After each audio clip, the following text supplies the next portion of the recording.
Talk Show. 1-800-534-8255. Your calls, your input. This is For the Record. And now, your host, Art Connor. Good morning and welcome to For the Record. Today is Wednesday, the 31st day of October 2018. I trust that everyone had an enjoyable night and that you're raring to go today. For those of you who are on the roads, you may be experiencing some traffic build-up. I believe that the area in the vicinity of Shedden Road between Mary Street and Eastern Avenue has been blocked off by the police because of some incident that took place last night. And up until we went on the air, that area was still cordoned off, so traffic is unable to go through there. I believe the situation still obtains. So for those of you who are driving in that area, we're asking you to be extra careful, and you may want to avoid that area if you certainly can. I want to thank you, our listening and viewing audience, for allowing Radio Cayman and by extension For the Record into your homes, into your vehicles as you traverse the busy roads of the Cayman Islands, into your places of work, whether it be an office cubicle or if you're working in the outdoors.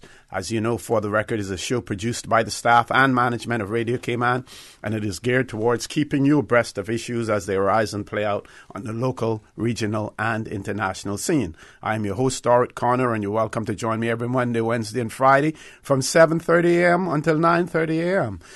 Our phone lines are always open. There is always someone there waiting to take your calls. This morning, it is the radio voice of DJ Lynn. You can call us on our toll-free number provided courtesy of Flo. That toll-free number is 1-800-534-8255.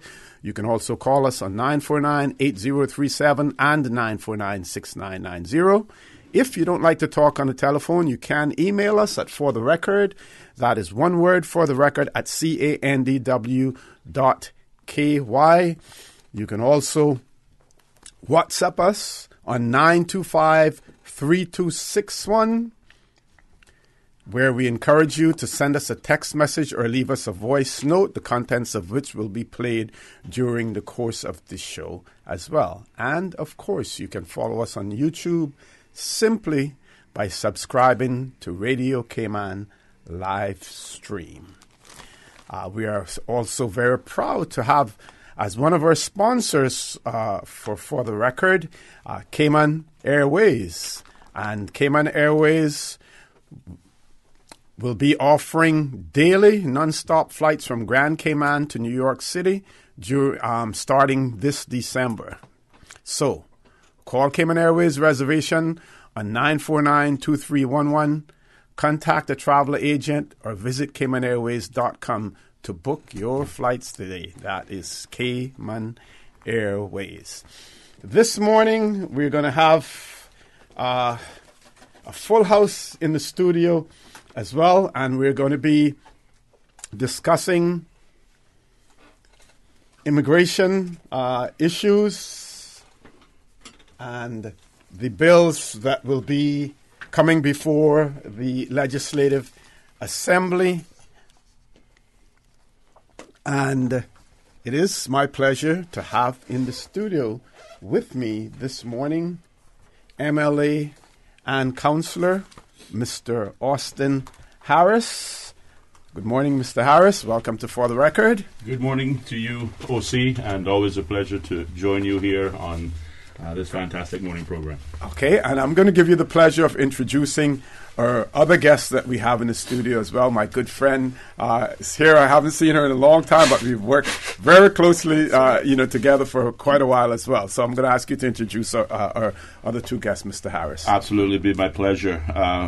Mother raised me properly, so ladies must go first, regardless of the position and title. Certainly, I want to welcome my very good friend and someone that we in the Ministry of Human Resources and Immigration have a lot of faith and confidence in, particularly with regards to the work and the mission that she has before her. It is my pleasure to have with me this morning the Director of the Workforce Opportunity and Residency Cayman, or WORC, Mrs. Sharon Roulstone, is with us this morning. Good morning.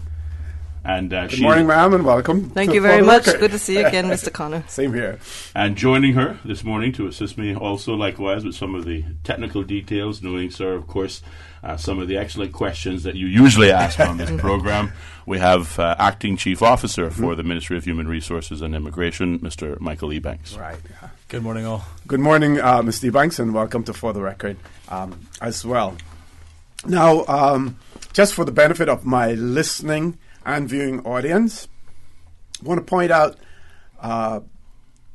that there are several bills that will be tabled in the Legislative Assembly next month when the Assembly starts. We will have the Immigration Transition Bill 2018, the Customs and Border Control Bill 2018, and the Advanced Passenger Information Amendment Bill 2018. Am I correct with that, Mr. Harris? You're absolutely correct. And only to add to it, we will also be introducing an amendment to the Stamp Duty Law 2013 revision, as well as a minor but I think significant amendment to the gambling law as well. Okay. Now, I won't be talking too much this morning. I'm going to leave a lot of the talking to you. All right. And I'm going to throw the mic over to Mr. Harris immediately. Well, thank you very much, OC, and again, a pleasure to be with you this morning. A very special good morning to your listeners, specifically those in Prospect, whom I have the pleasure to represent as their MLA, and likewise to the wider Cayman Islands. You are absolutely correct. The purpose for being with you this morning is to give you a bit of an update. As I said on another show, it's a bit of a pre-game show to what is expected to take place within the Legislative Assembly at its next scheduled sitting, which will take place on the 14th of November.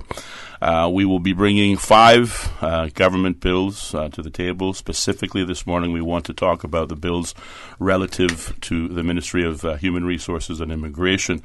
The 3 rather specific bills that will be brought will be the Immigration Transition Bill 2018, which of course will be the enabling legislation needed to allow work or workforce opportunities, residency, Cayman, to lawfully function. Likewise, the Customs and Border Control Bill 2018, enabling that new department to lawfully function, setting up the legal framework.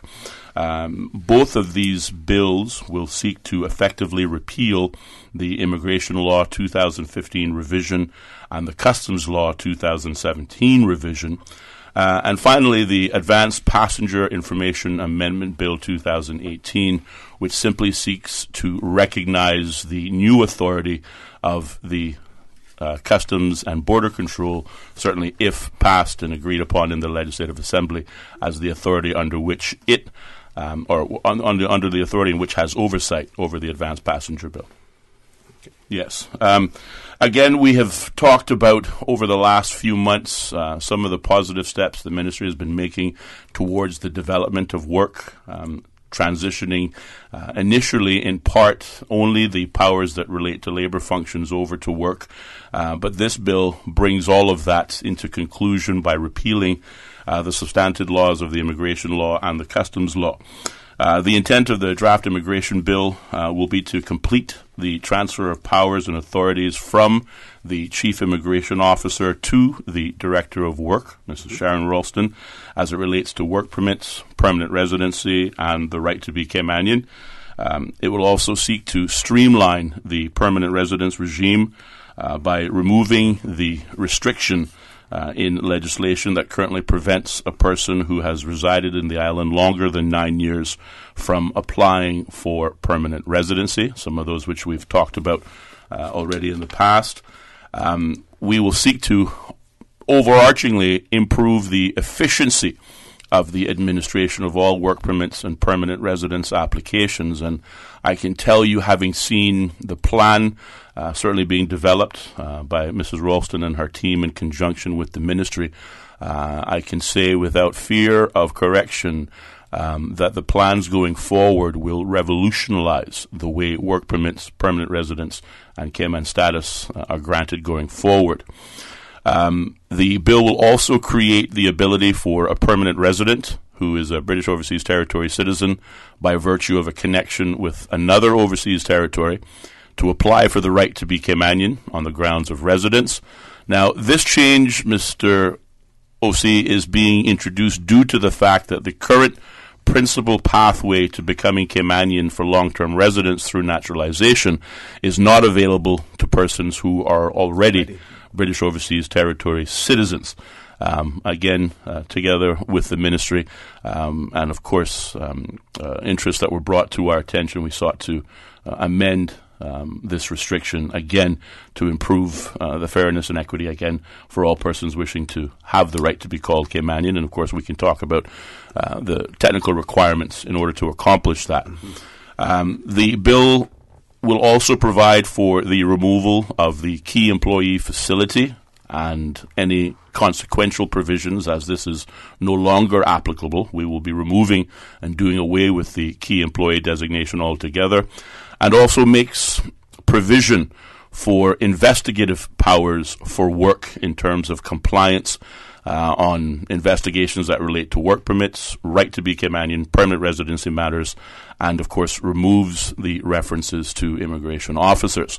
And I think that is a salient point, because whilst much of the exercise and much of the discussion that we've had on the subject of work has been how we intend to improve both transparency, accountability, but overall efficiency in the manner in which work permits, permanent residency, and Cayman status are approved. We've talked about, of course, how work will now take over the efforts presently being provided by the National Workforce Development Agency to develop talent management, which, of course, will lead to the ultimate outcome, which is the government's goal in our 4-year term to have 100% employment amongst our Caymanians. Again, work will be tasked with these challenges. But the legislation that underpins work is not just about merely making it more convenient to do business in the Cayman Islands, making jobs more accessible, using the data collected more efficiently in terms of strategic planning of our labor market.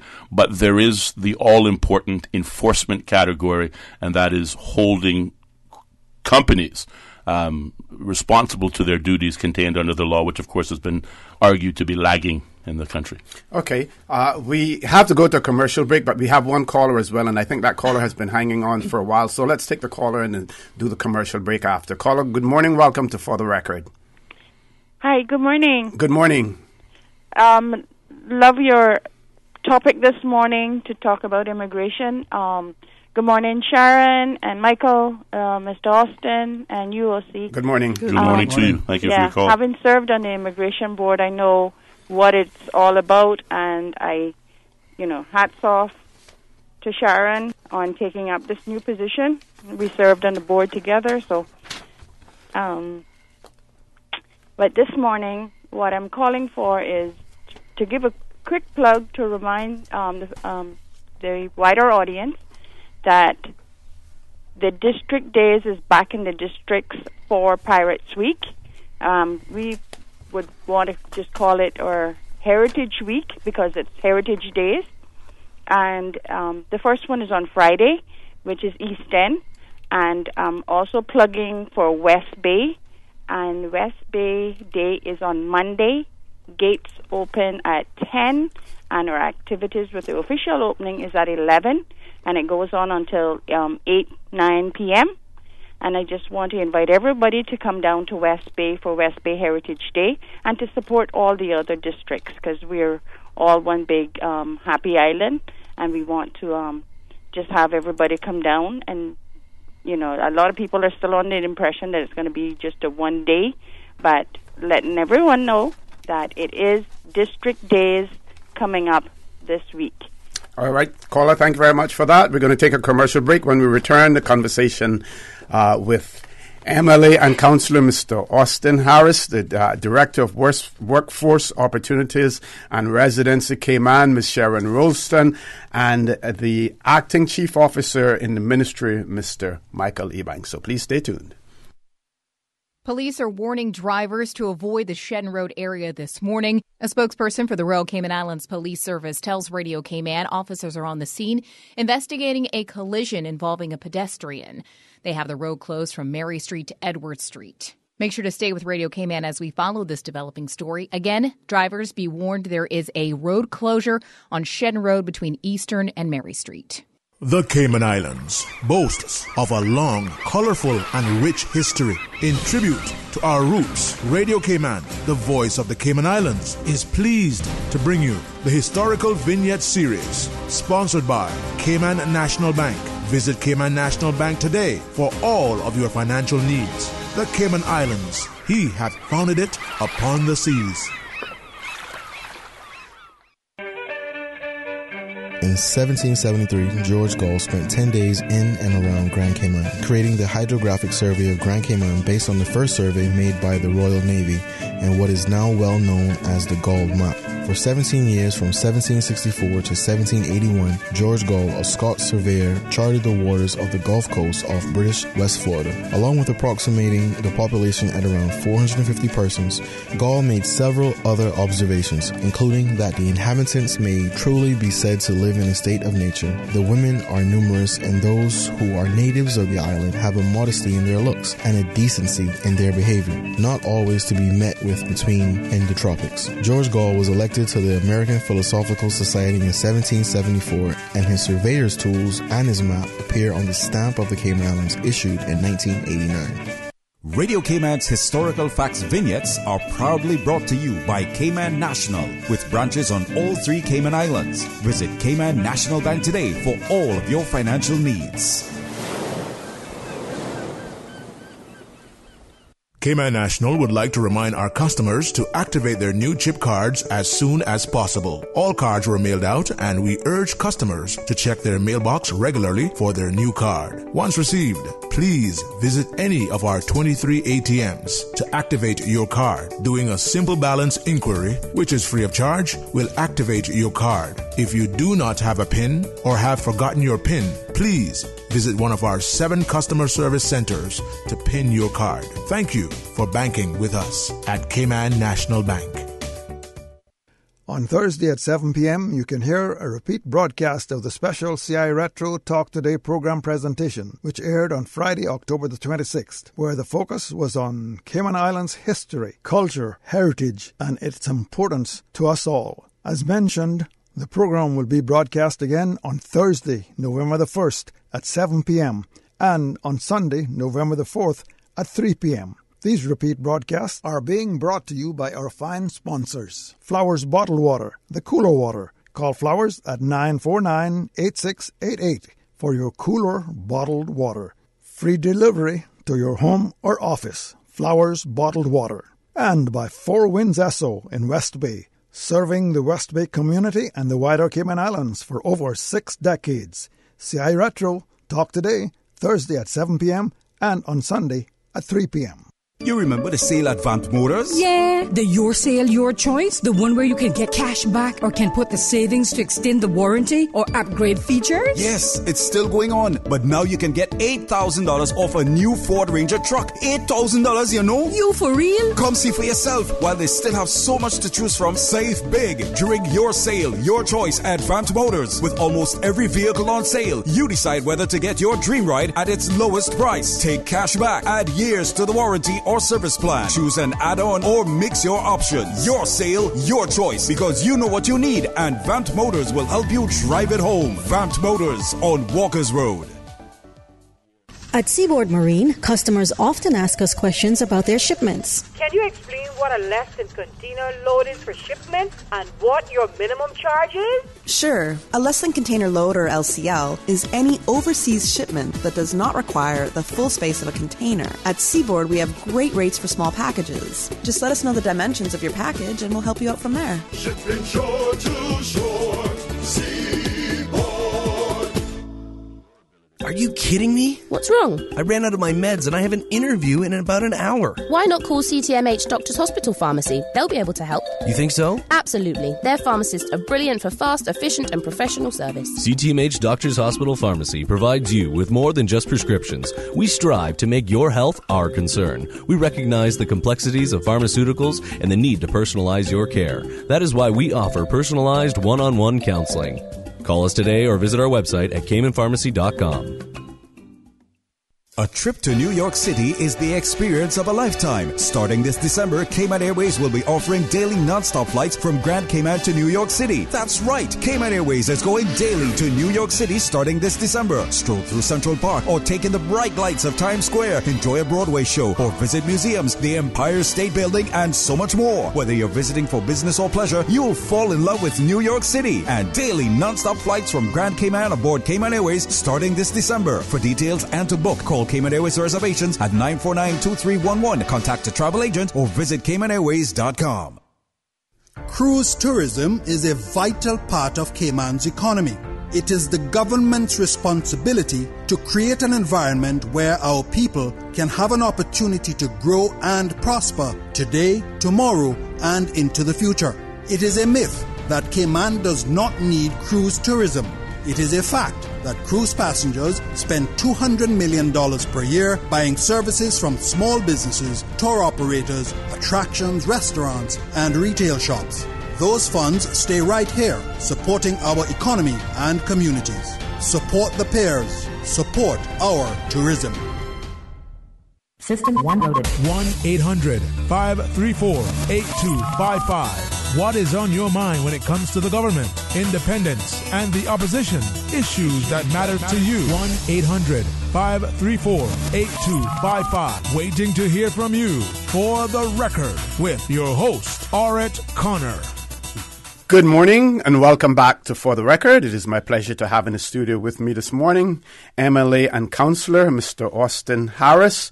Also with us is Ms. Sharon Roulstone, who's the Director of Workforce Opportunities Residency, WORC, and Mr. Michael Ebanks, the Acting Chief Officer in the Ministry of Human Resources and Immigration. We're discussing the various amendments, bills that are going to our Legislative Assembly.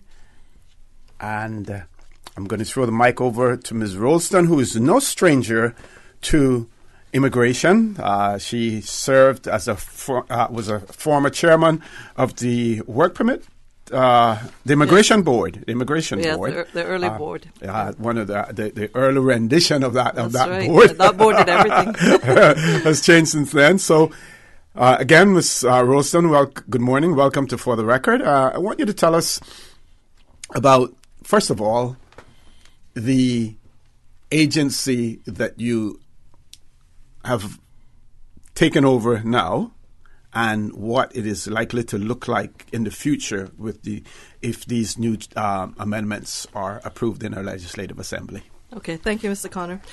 First, let me just say these provisions in the draft bill are preliminary. They're to allow us to transition to the new organization. So they won't look very different to most people who are familiar with the current immigration law. Mm-hmm. But some of the provisions have changed because as of January 1st, immigration will not exist as we know it. And so some of the terminology is kind of subtle, such as changing immigration officers to work officers. But to get to your point about the organization, this is a brand new organization. It's going to grow organically. It's not a merger of any departments that exist now, mm-hmm. although the functions and the services they provide will be housed under the organization of WORC. So I think the thing that will set WORC apart from the current system as we know it is the systems technology, our information management systems, because everything will be done online, unlike the current processes. Mm-hmm, mm-hmm. And so persons sitting in the immigration hall for hours on end waiting for their application to be received will not exist under the new regime. Those applications will be made online or at our premises where we will offer assistance through our customer care agents. So once that process is complete, and the thing that will relieve the strain on current immigration staff is that the system will not accept an application unless it's complete. And so the onus will be on the applicant for the work permit or the permanent residency or Cayman status application to have all of their information correct before the system will accept it, so that once it gets to us, we're aiming for a very quick turnaround time for work permits. We've set a benchmark of 2 weeks once, of course, we get through the soft launch and we're operational, and then we hope to reduce it even further. Excellent. I think we have a few more minutes, 2 minutes actually, and I want to give Mr. Ebanks an opportunity to have some say on this issue as well. And maybe, since this is one of the policy areas, from a staffing standpoint, those persons who currently are within the immigration system, I know some people have registered some concerns about the future of their employment, the future of their jobs. And some people may feel that they may be constructively dismissed as a result of having to apply for some positions and not necessarily getting those positions. What will happen to them then, because the current positions that they're serving in may no longer be there. Mr. Ebanks, we don't have a whole lot of time, so I may have to interrupt you, and then we'll come back to it after we come from the news. Sure. Thank you, Mr. Connor. Anytime there's an element of change involved in an organization, there's certainly levels of anxiety that rightfully rise, and so we were very cognizant of that up front. Ms. Roulstone and her team, along with the ministry, we have definitely onboarded a process in which we are trying to maintain open and honest lines of communication with our staff members, recognizing that they are first and foremost our greatest asset. So we owe them all information as it becomes known to us, and where possible, where we can preempt any anxieties from rising, we're doing that as well too. We also have the benefit of the Chief Officer for the portfolio of the Civil Service, Ms. Gloria Macfield-Nixon, who has been directly involved in our steering committee in providing integral advice on the HR side of things, best practices as it relates to the public service management law, and making sure that all of those elements of the governance around how we transition our staff members from a current state to a future state are completely in line with best practices and our policies and procedures and laws governing that. But that is to say, there's going to be anxieties. We recognize that, and we'll continue to keep the open lines with our staff as we go forward. Thank you very much for that. We've reached the top of the hour. Let's go to our 8 o'clock news. Folks, when we return, the conversation will continue. Price Right is Grand Cayman's warehouse shopping superstore, making your dollar go further with huge savings and no membership fees. Get more of the things you use every day at the right price. But it's not just grocery and health and beauty. Price Right has a full range of products from office to automotive, patio furnishings to kitchen appliances, and even electronics. And since warehouse prices mean savings for you, everything is priced right at Price Right, Grand Cayman's warehouse shopping superstore. The voice of the Cayman Islands. 89.9 FM in Grand Cayman and 93.9 FM in Cayman Brac and Little Cayman. Silver wings shining in the sunlight. Radio Cayman. Access to information. Your community. News and information. Radio Cayman is your choice, your voice for today's biggest news. Radio Cayman.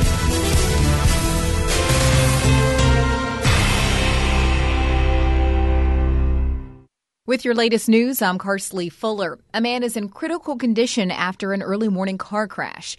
The Royal Cayman Islands Police Service says due to a collision involving a pedestrian, Sharon Road in central Georgetown between Eastern Avenue and Mary Street is now blocked to all traffic.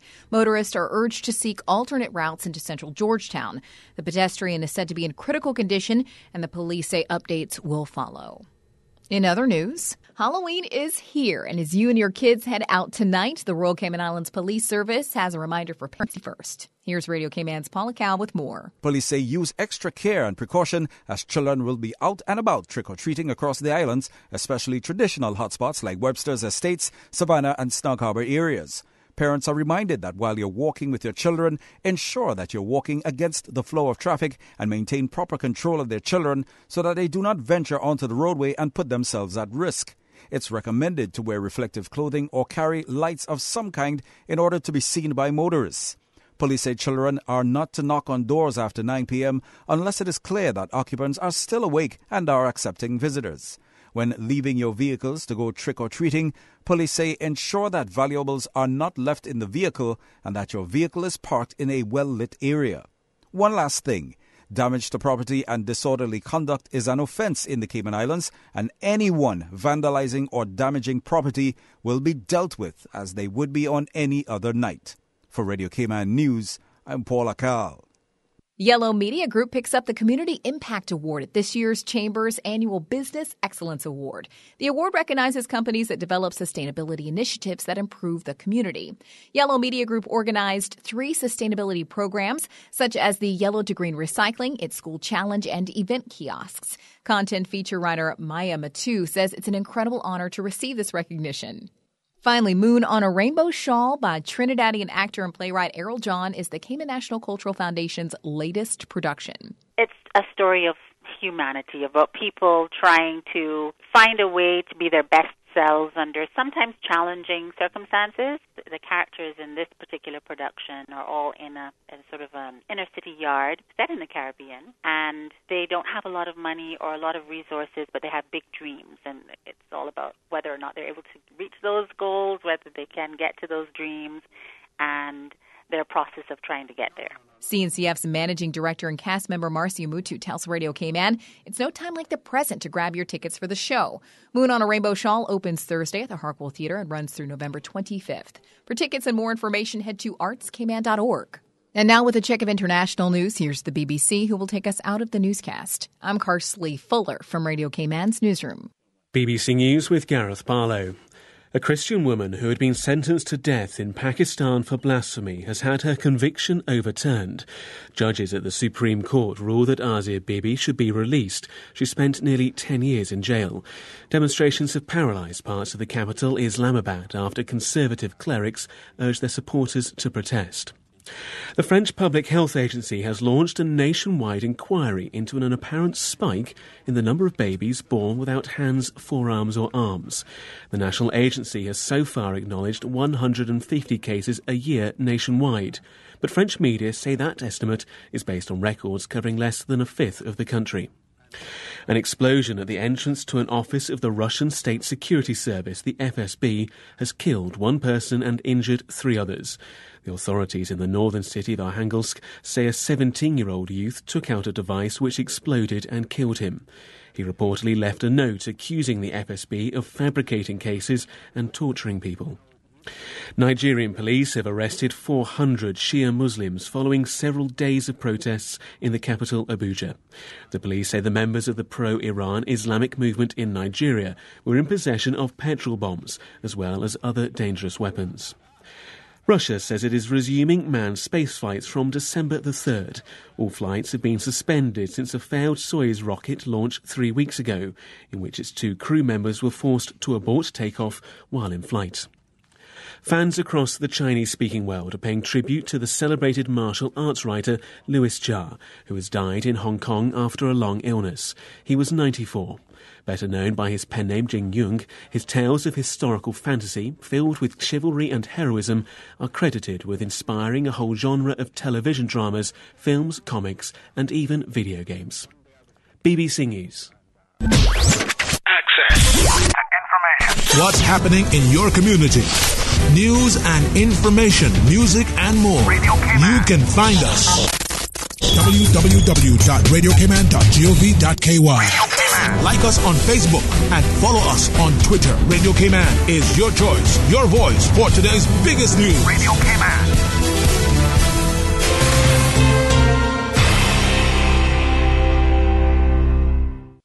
Domestic violence It knows no gender. It knows no age. Children, the elderly, women and men. It affects everyone, and it needs to stop now. Research has shown that children who are hit in anger grow to be adults who hit in anger. Stop the slap. Stop the cycle. Stop the violence. The Stop the Slap campaign has been proudly sponsored by Foster's Food Fair. Stop the slap. Stop the cycle. Stop the violence. Who's the leader in savings? It's Foster's. Trick or treat for a cause with Foster's IGA. From now until October 31st, visit Foster's IGA at the Strand with your little one to participate in a trick-or-treat themed scavenger hunt. Kids will have fun searching the store to answer clues as they hunt for yummy treats and spooky gifts. All you have to do is donate $5 to the Cayman Islands Breast Cancer Foundation and you're in to trick and treat. Plus, you'll be entered to win a $50 Foster's card. For details, visit fosters-iga.com. At Foster's Food Fair IGA, we care. The Tuesday edition of The Business Buzz is brought to you by Grape Tree Cafe. Located in Buddentown, Grape Tree Cafe is a favorite among locals and visitors alike, serving up delicious Caribbean delights such as fried fish and fritters, fried breadfruit and chicharron, to name a few. Grape Tree Cafe has a reputation for good service, tasty dishes, and generous servings. Telephone 324-5860. In financial news, global markets were broadly higher today after big American companies reported strong earnings for the third quarter, soothing fears that rising interest rates may deter corporate investment. Keeping score in Europe, Britain's FTSE 100 rebounded 1.7% to 7,151. Germany's DAX rose 1.6% to 11,471. France's CAC 40 rallied 2.1% to 5,080. Wall Street was set for early gains. Dow futures added 0.6% to 24,997. The broader S&P 500 futures was 0.7% higher at 2,703. Looking at Asia's day, Japan's Nikkei 225 index jumped 2.2% to 21,920, and the Shanghai Composite Index added 1.4% to 2,602. Hong Kong's Hang Seng rose 1.6% to 24,979. The Kospi in South Korea gained 0.7% to 2,029. In energy, benchmark U.S. crude added 34 cents to 66.52 per barrel in electronic trading on the New York Mercantile Exchange. The contract dropped 86 cents to settle at 66.18 a barrel in New York. Brent crude, used to price international oils, gained 65 cents to 76.60 per barrel. In the previous session, it dropped $1.42 to 75.95. And in currencies, the dollar was flat at 113.13 yen. The euro fell to 1.1336 from 1.1343. Hi, my name is Neraya LeBlanc. I am the minister and evangelist to the West Bay Church of Christ on 24 Batabano Road. I would love to take this opportunity to invite you to experience God's family at West Bay for yourself. We are a caring congregation that strongly believes in reaching out beyond ourselves to spread the gospel of Christ. We also take great pleasure in ministering to the needs of our people in our community. As God's called out kingdom people, we are in the business of transforming lives for the Master's use.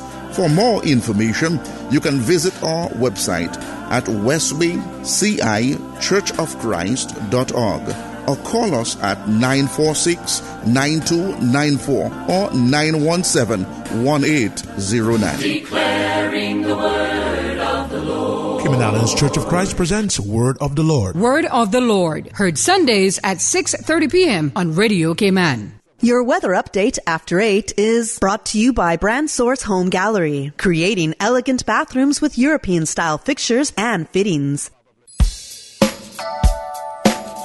Good morning. With a look at the latest weather, and the official public weather forecast has been prepared by the Cayman Islands National Weather Service. Temperatures currently at 81 degrees. Winds are coming in from the northeast at 23 knots. Relative humidity is at 77%. Barometric pressure is at 29.97 inches and rising. Overnight low last night was 77 degrees. Forecast for today, partly cloudy skies, 20% chances of showers. Temperatures to rise to the upper 80s. Winds will be east to northeast, 15 to 20 knots with higher gusts. Seas will be slight with wave heights of 4 to 6 feet. But of course, small craft should exercise caution over open water. Tonight, expect partly cloudy skies, 30% chances of late night showers. Temperatures will fall to the upper 70s. Winds will be east, 10 to 15 knots with higher gusts. Seas will be moderate with wave heights of 3 to 5 feet. Taking a look at the tides, low tide is 9:29 a.m., high tide 4:27 p.m., low tide again tonight at 11 p.m. Sunset today 5:51 p.m., sunrise 6:27 a.m., and outlook is for similar weather conditions through Friday morning. Your weather update after 8 is brought to you by Brand Source Home Gallery, creating elegant bathrooms with European-style fixtures and fittings. Brand Source Home Gallery has been appointed the exclusive Cayman supplier for Duravit bathroom products. Duravit is the leading international manufacturer of bathroom ceramics, tubs, and showers, recognized around the world for beautiful, functional products. Winner of top industry awards, Duravit collaborates with leading European designers to provide the most elegant and innovative bath products. If you're ready to bring style, comfort, and innovation to your bathroom, visit Brand Source Home Gallery to see the new Duravit showroom and meet the in-house bath designer. Whether you're planning a functional family bathroom or a personal spa retreat, browse the Duravit collection and be inspired. Brand Source Home Gallery, delivering a new standard in custom designed bathrooms. Brand Source Home Gallery, Dorsey Drive, Industrial Park. Police are warning drivers to avoid the Shedden Road area this morning. A spokesperson for the Royal Cayman Islands Police Service tells Radio Cayman officers are on the scene investigating a collision involving a pedestrian. They have the road closed from Mary Street to Edward Street. Make sure to stay with Radio Cayman as we follow this developing story. Again, drivers be warned there is a road closure on Shedden Road between Eastern and Mary Street. All right, thank you, Carsley, for that update. Once again, traffic coming in from the east as it begins to alternate as a slowdown a bit by the Prospect area, by the Lantern Point, right before the roundabout. Things are moderate flowing traffic as you head towards the Kings roundabout onto the Pearson Highway. Taking a look into town, clear traffic between Shedden Road and Edward Street. Things begin to slow down as you get the Godfrey Nixon Way right before Eastern Avenue. Taking a look at our Butterfield roundabout cameras. Moderate flow of traffic in all directions. Heading in and out of Industrial Park as well. C&B, a little bit of stop and go as you head to the roundabout as well. Coming in from the west, traffic is all clear by Ritz-Carlton. Lock right here for the latest information and updates. At Kirk's Home Center, we can make your life much better. We got it all. We got a great deal in store for you.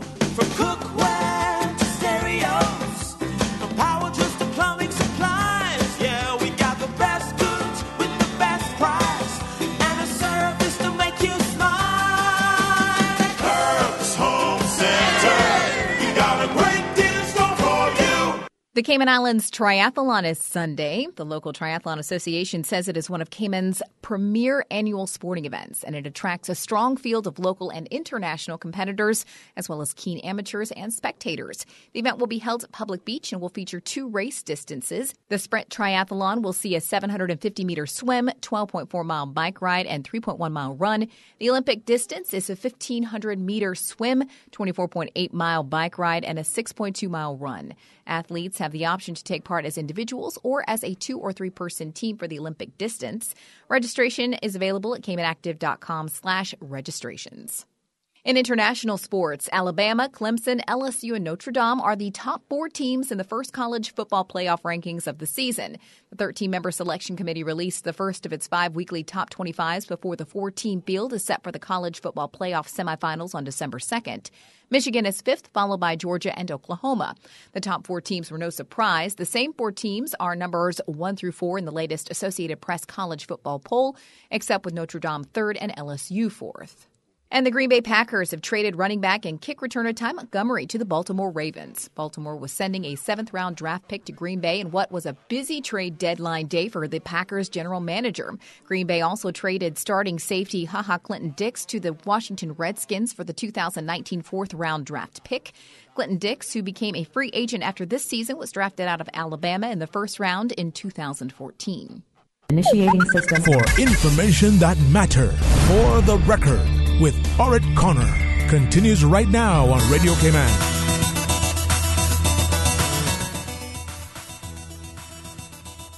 So for the record, before I reintroduce my guest on the topic, I want to say a big shout out and a belated happy birthday to one of our listeners and my friend over in New York, Miss Joan Forbes.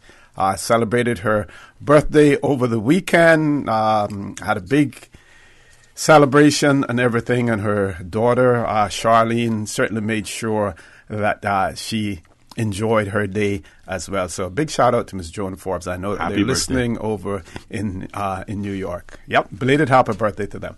So it is my pleasure to have in the studio with us this morning MLA and Councillor Mr. Austin Harris. Also with us is Ms. Sharon Roulstone, who's the Interim Director of Workforce Opportunities and Residency Cayman, also known as WORC. And also with us is Mr. Michael Ebanks, who's the Acting Chief Officer in the Ministry of Human Resources and Immigration. We're discussing the various amending bills that are going to the Legislative Assembly this sitting, starting on the 14th of November. Before we went to our headline news, we were talking about staffing in the various agencies and addressing the concerns that some people may have. And folks, it is so important for us to get clarity on that because, as you know, as word gets out on the street, you will get different versions of different things. People will be accused of doing this or of doing that, and then it really starts to snowball.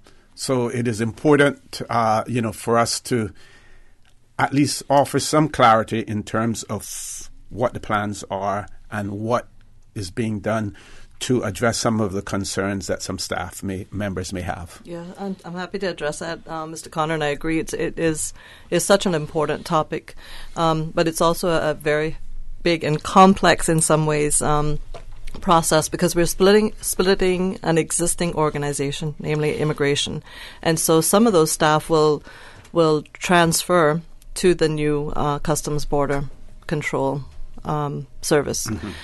Those will go by way of a transfer, yes. Because that is a merger of two organizations. For WORC, it is not a merger. It's taking two existing organizations, taking the functions of those and their staff and putting them in one new organization. And so most of the positions that exist currently will not exist under the WORC regime.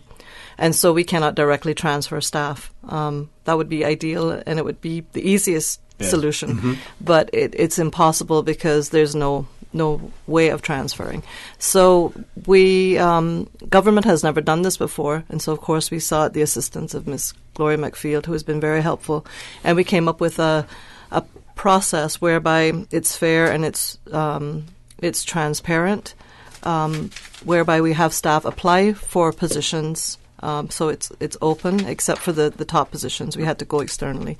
But staff were welcome to apply for those as well. And so all of the other positions, some will transfer because they will exist in the new organization, maybe by a different name, but the functions will remain pretty much the same. So those are a little bit easier. For the ones that are new, we're asking staff to express an interest. We advertise. We call it advertise.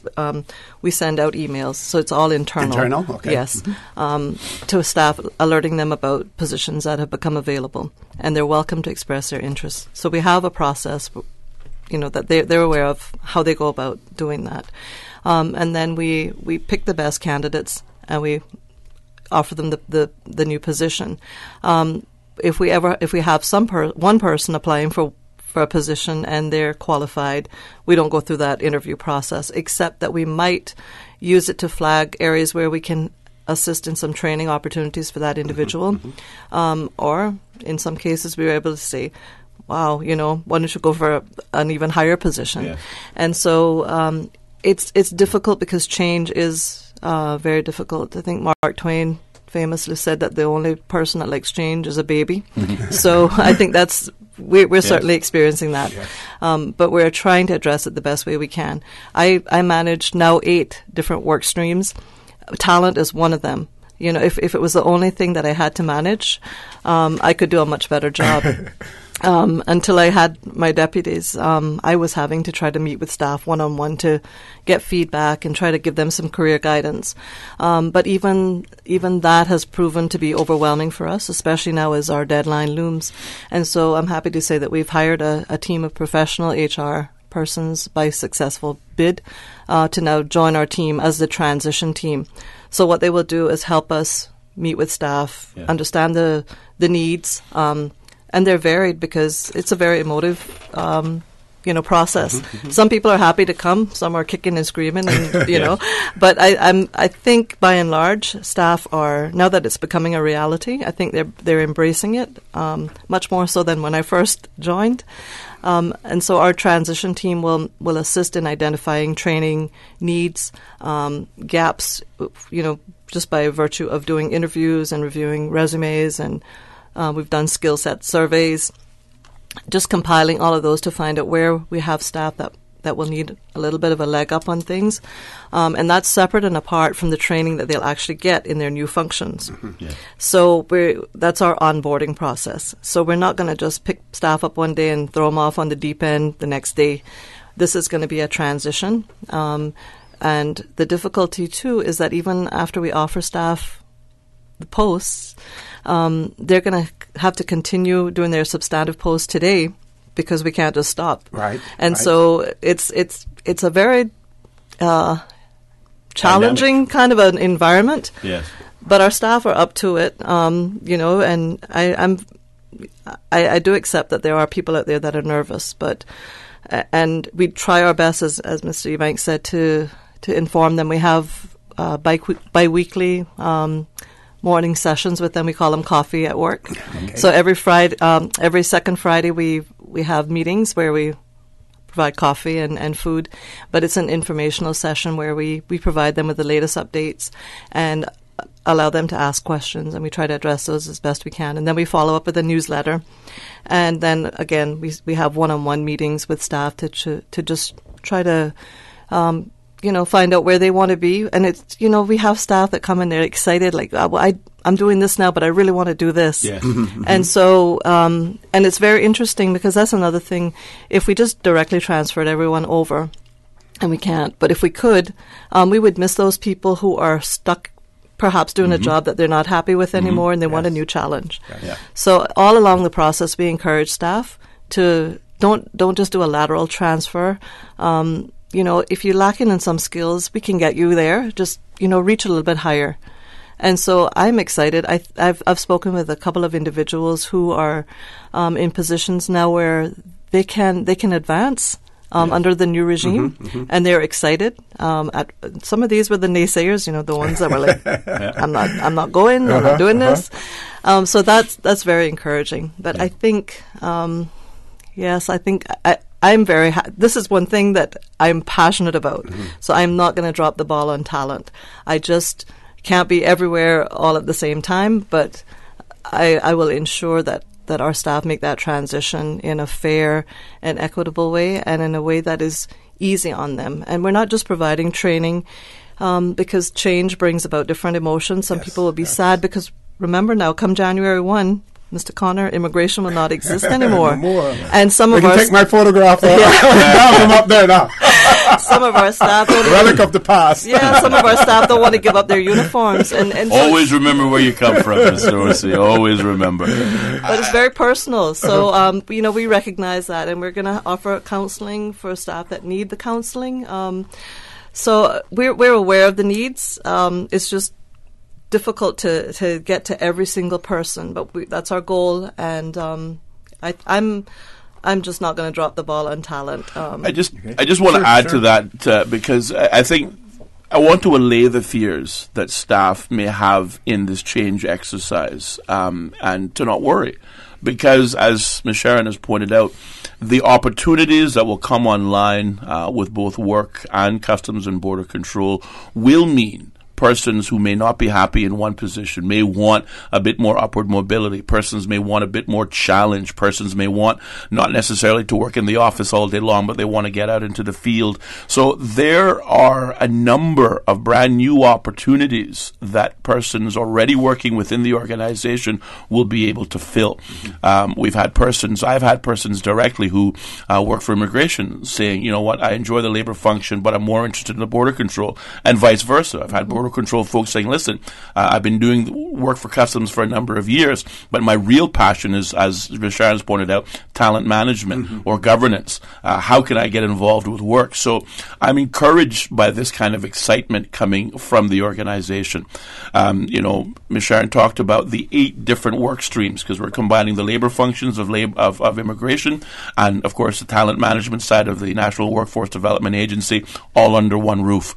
So we've got talent management, we've got governance, we've got communication, we've got compliance, we've got labor needs and supply, and that's just 5 out of the 8. So persons who are working within the organization should be encouraged by the opportunity that is coming down the pipeline. Persons with aspirations to aim higher should be confident that they can aim higher and, of course, be given opportunity. And certainly in terms of internal talent management, if there are upskilling and training that a person needs in order to better perform their tasks adequately, again, we will continue to provide that. I'm thrilled with WORC and the leadership of Mrs. Roulstone because not only does she regularly engage her internal staff, but we also regularly engage with stakeholders in private sector, whether it be the Chamber of Commerce, whether it be major industries, where, again, we hope to be establishing accredited relations with who will be the job providers of the future as we further develop work. So persons should not be fearful. Certainly on the Customs and Border Control side, right now what we're majorly involved in is the cross-training.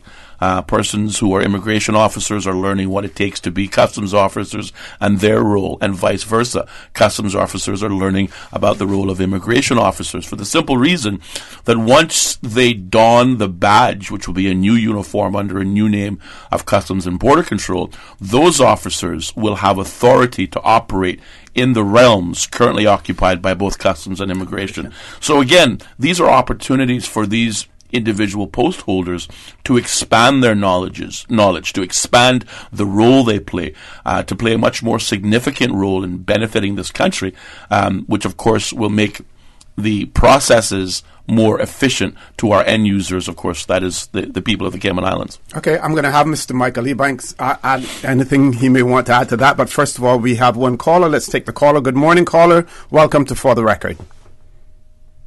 Good morning, Stacy, and your guest. Good morning, sir. Good morning. There's a question I've had for quite a while and I can't seem to get the answer for. I may have got the right panel this morning. It's regard to marriage and immigration, what the immigration position is. Now, considering we have more than 130 different nationalities in the island, and we have religious freedom, if the 3 of the most populous countries in the world, Africa, India, and China, you're allowed to have multiple wives. At least a lot of Muslims. Now, if a man says a Muslim has 2 or 3 wives... Question, caller, question. Your question? Your question, please. Yeah, if he comes to Cayman and walk in here and he got 2 or 3 wives, does immigration recognize the 3 wives? We have lawyers here, around the table. My layman's view on it is that he comes to the Cayman Islands, he's subject to Cayman Islands laws. That's correct. He has to abide by Cayman Islands laws. Yes. So we wouldn't recognize any more than one of those wives. Who has the time for more than one? I don't understand that. I really don't. Does that satisfy you, caller? I could not get an answer. One more question, if I may. Go right ahead. Hello? Go right ahead. Yeah. Considering that they're now even considering about same-sex marriages, is there anything to, there's a lot of Caymanians who either for age or disability or something, according to church, are actually forced to commit adultery, which is against the church laws, instead of being able to marry, have another spouse. Or sometimes when them are gone away and they don't know where they are, is there any thing planned that you can have more than one in this new immigration laws? If they're going to allow 2 women and 2 men to get married, is there any consideration that a person can have more than one spouse? Again, I think we answered the question with the first responses. That certainly here in the Cayman Islands, we do not absorb multiple spouses, husbands or wives. It is contrary to our structure of laws. So I do not foresee a day where that will change anytime soon. Yep. Interesting concept, and certainly, one that at some point in time it will arise. But for now, I think we're safe in that realm. Thank you very much, caller, for that. Mr. Ebanks, anything you wanted to add in terms of the staffing? I just wanted to pick up on what the Councillor Harris was saying last, and it's a statement I made before we went to your last break, that our staff, we consider them our greatest asset. And I didn't say that lightly, and I know that is something that is that's shared by the panel here and the wider senior management teams. The amount of experience and knowledge that is vested in our various immigration officers now, whether that is on the uniform side of operations or the civilian administrator role, it is significant. And almost on a weekly basis, it's either an email or a call from a member of the public thanking us on behalf of their firm or company, saying, this member of the staff was completely knowledgeable. They addressed my concerns. They found a solution, and that made a great difference on the way I'm doing business. That is common up and down and throughout the immigration department. So largely what we're seeing here in terms of this change program is revolutionizing the processes, the procedures, the legislation, the regulations, the technology that has for a long time bound the hands of our very capable staff. Yeah. And I think that they should know first and foremost that we intend to leverage all of their insights and experience going forward into the future state. In fact, so much so, when we approached this change program, we did so from a grassroots standpoint per se, where we looked at all of the business processes, which I believe ended up being something like 134, 140 various business processes across the organization. And we had every opportunity to go out and grab a consultant or lock ourselves in a room as senior leaders and say, we know best. That obviously is not the way to approach change management. And in fact, what we did was we brought in members of our teams, both from the uniform side of operations and from the administrator civilian roles, and said to them, you guys know what the pain points are. You guys know the areas of legislation that are lacking. You guys know where our systems and technology are falling down and failing our customers. Where's the solution? And in many ways, that in and of itself was a brand new approach to how we operate in the immigration department. We have reached out to our assets, our key assets, our staff, and said to them, chart the way forward for you and your teams. Chart the way forward for workforce opportunities in residency Cayman, and giving them the training and the team building with business process management and business process re-engineering. Those skill sets, those solutions that came about were grassroots, as I said, in that way. And the staff has really taken ownership of it. And I think in that sense, it demonstrates the trust that we have in our staff. And for that reason, they should be assured, and the public should be reassured, that the transition to workforce opportunities in residency Cayman is by no means a process of disenfranchising our greatest assets, but in fact, giving our greatest asset the tools that they need to perform at an even higher level towards the Deputy Governor's vision of a world-class civil service. Excellent. And if I could add to that, sure, Mr. Connor, we have, we understand that they are our greatest assets, as Mr. Ebanks has said. And so we have tried, as best we can to involve them in the process. And I'm happy to say that they have influenced the business processes, the change that is coming. And also we asked the staff, what does work look like for you? I mean, how would you? We gave them did the survey, and overwhelmingly the staff came back and said they wanted work to be a place where the customer comes first, where they want to deliver excellent customer service. And so that's coming from our staff, and so that's now our mantra that we will set a benchmark for delivering customer services in the Cayman Islands, and so again that's coming from our staff. It's been a very inclusive process. Great. We have about 3 minutes before we go to our next commercial break. We want to talk about the legislative process, but that'll take longer than 3 minutes. So we want to stick with this topic that we're on now. In terms of the public's expectations, how seamless will this transition be? If there are going to be any disruptions to the process, to the application process? None. How seamless will it be? Yeah, certainly I'll let Ms. Sharon chime in as well, but certainly we acknowledge that change sometimes can be difficult. That is why come January 2019, as I stated earlier, the only thing that we want the public to recognize in terms of change is that whatever services you would normally get from immigration, you're no longer traveling to the immigration building, but you will be traveling to the headquarters of WORC. And hopefully within the coming week or two, we'll be able to announce publicly where that new location will be.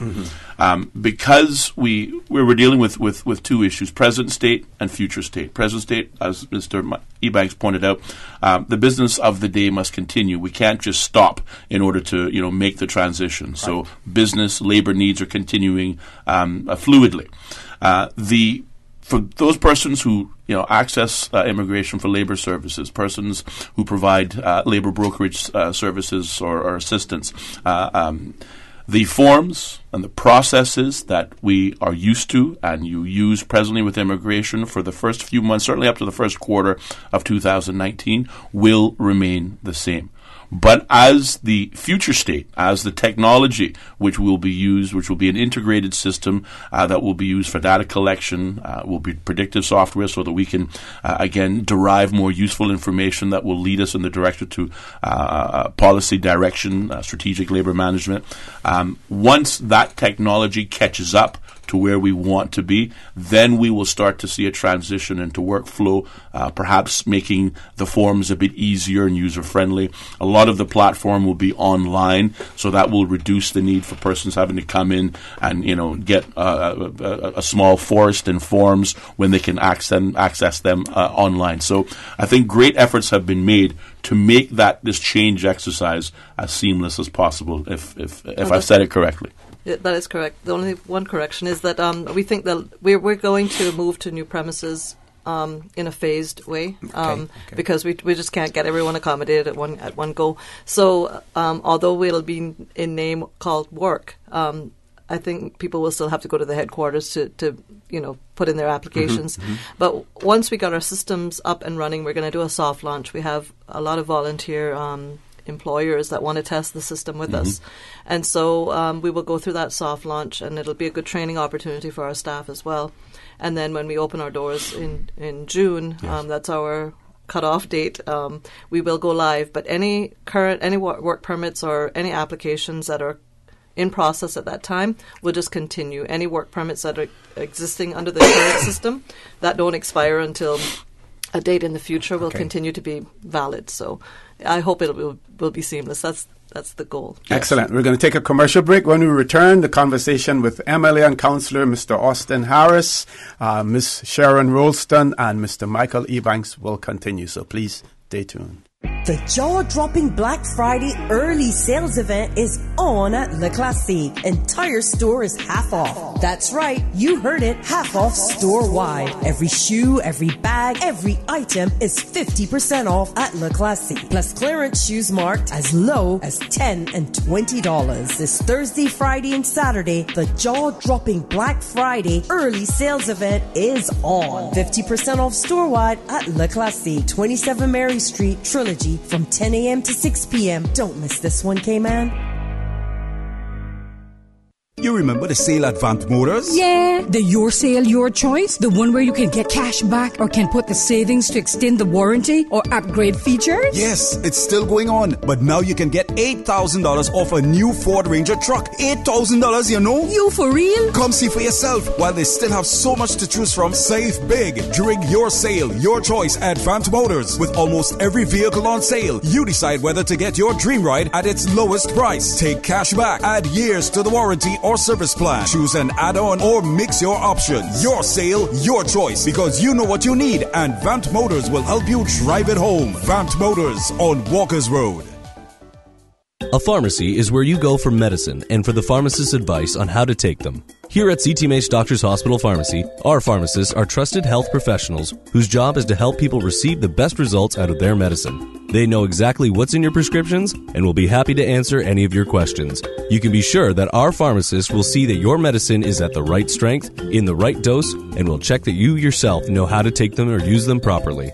Come in today for a consultation with our pharmacist at CTMH Doctors Hospital Pharmacy, where we care about your health. There will be a Bible character dress up tonight at the Watering Place Church of God Holiness starting at 7:15 p.m. Prizes include candies and other treats, plus refreshments. All are invited. And, of course, this is sponsored by MLA Honorable Juliana O'Connor Conley.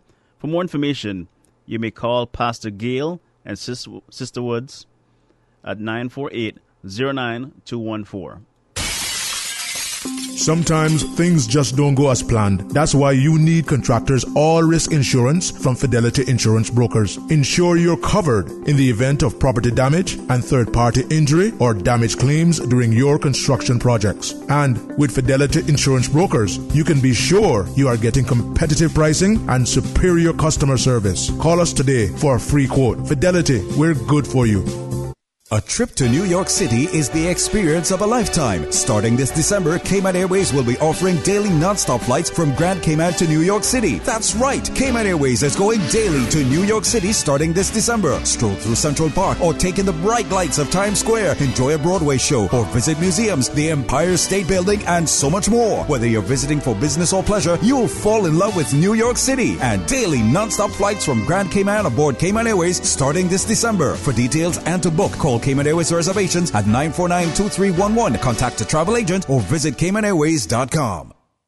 At Seaboard Marine, customers often ask us questions about their shipments. Hi, I'm thinking of buying a car from the States. Which port do you ship out of? Hi, we ship out of Miami, Houston, and Brooklyn. Just let us know your port of choice and we can provide you with a quotation and answer any questions you may have on insuring and protecting your vehicle during its journey. Shipping shore to shore, System 1 loaded. 1-800-534-8255. What is on your mind when it comes to the government, independence, and the opposition? Issues that matter to you. 1-800-534-8255. Waiting to hear from you. For the Record with your host, Auret Connor. Good morning and welcome back to For the Record. We're discussing the bills that will be going to the Legislative Assembly on the 14th of November in regards to immigration, workforce opportunities and residency, Cayman. Those discussions are and the border control issues as well. The conversation is taking place with MLA and Councillor Mr. Austin Harris, also with us, Ms. Sharon Roulstone, who's the Director of Workforce Opportunities and Residency Cayman, and Mr. Michael Ebanks, who's the Acting Chief Officer in the Ministry of Human Resources and Immigration. We're now going to talk about the legislation itself. We're going to drill down into some of the proposed amendments, and I'm going to ask Mr. Austin Harris to chime in as well. We'd like to start off with, in terms of the consultation period, the introduction into the Legislative Assembly. Have legislators had sufficient time to view? Yes. As you are very well aware, and oftentimes as the opposition tends to insist upon, and of course they're absolutely right, The Constitution requires that the government comply with the 21-day consultation period on any matters that are tabled in the Legislative Assembly. And we are happy to report that we have complied with this constitutional requirement as it relates to the Immigration Transition Bill, the Customs and Border Control Bill, the Advanced Passenger Information Bill, as well as the amendments to the stamp duty law and the gambling law. All 5 of these government bills were published in the Cayman Islands Gazette on the 24th of October, enabling us to meet the 21-day notice period, whilst members of the opposition and those who will be participating in the debates come the 14th of November have in many cases already seen the draft legislation and the bills. For members of the public who would like to learn more about the what is being proposed and what is contained in the bills and what they can expect to hear from the debates, they can log on to gazettes.gov.ky. And they should be right there on the main page. If not, you can perform a search using the names of the bills, and they'll be easily accessible. So and they should be on the Legislative Assembly's website also, they should right? also be contained on the Legislative Assembly website, which is legislativesembly.ky, if I remember correctly. So, yes, we have complied with the constitutional framework.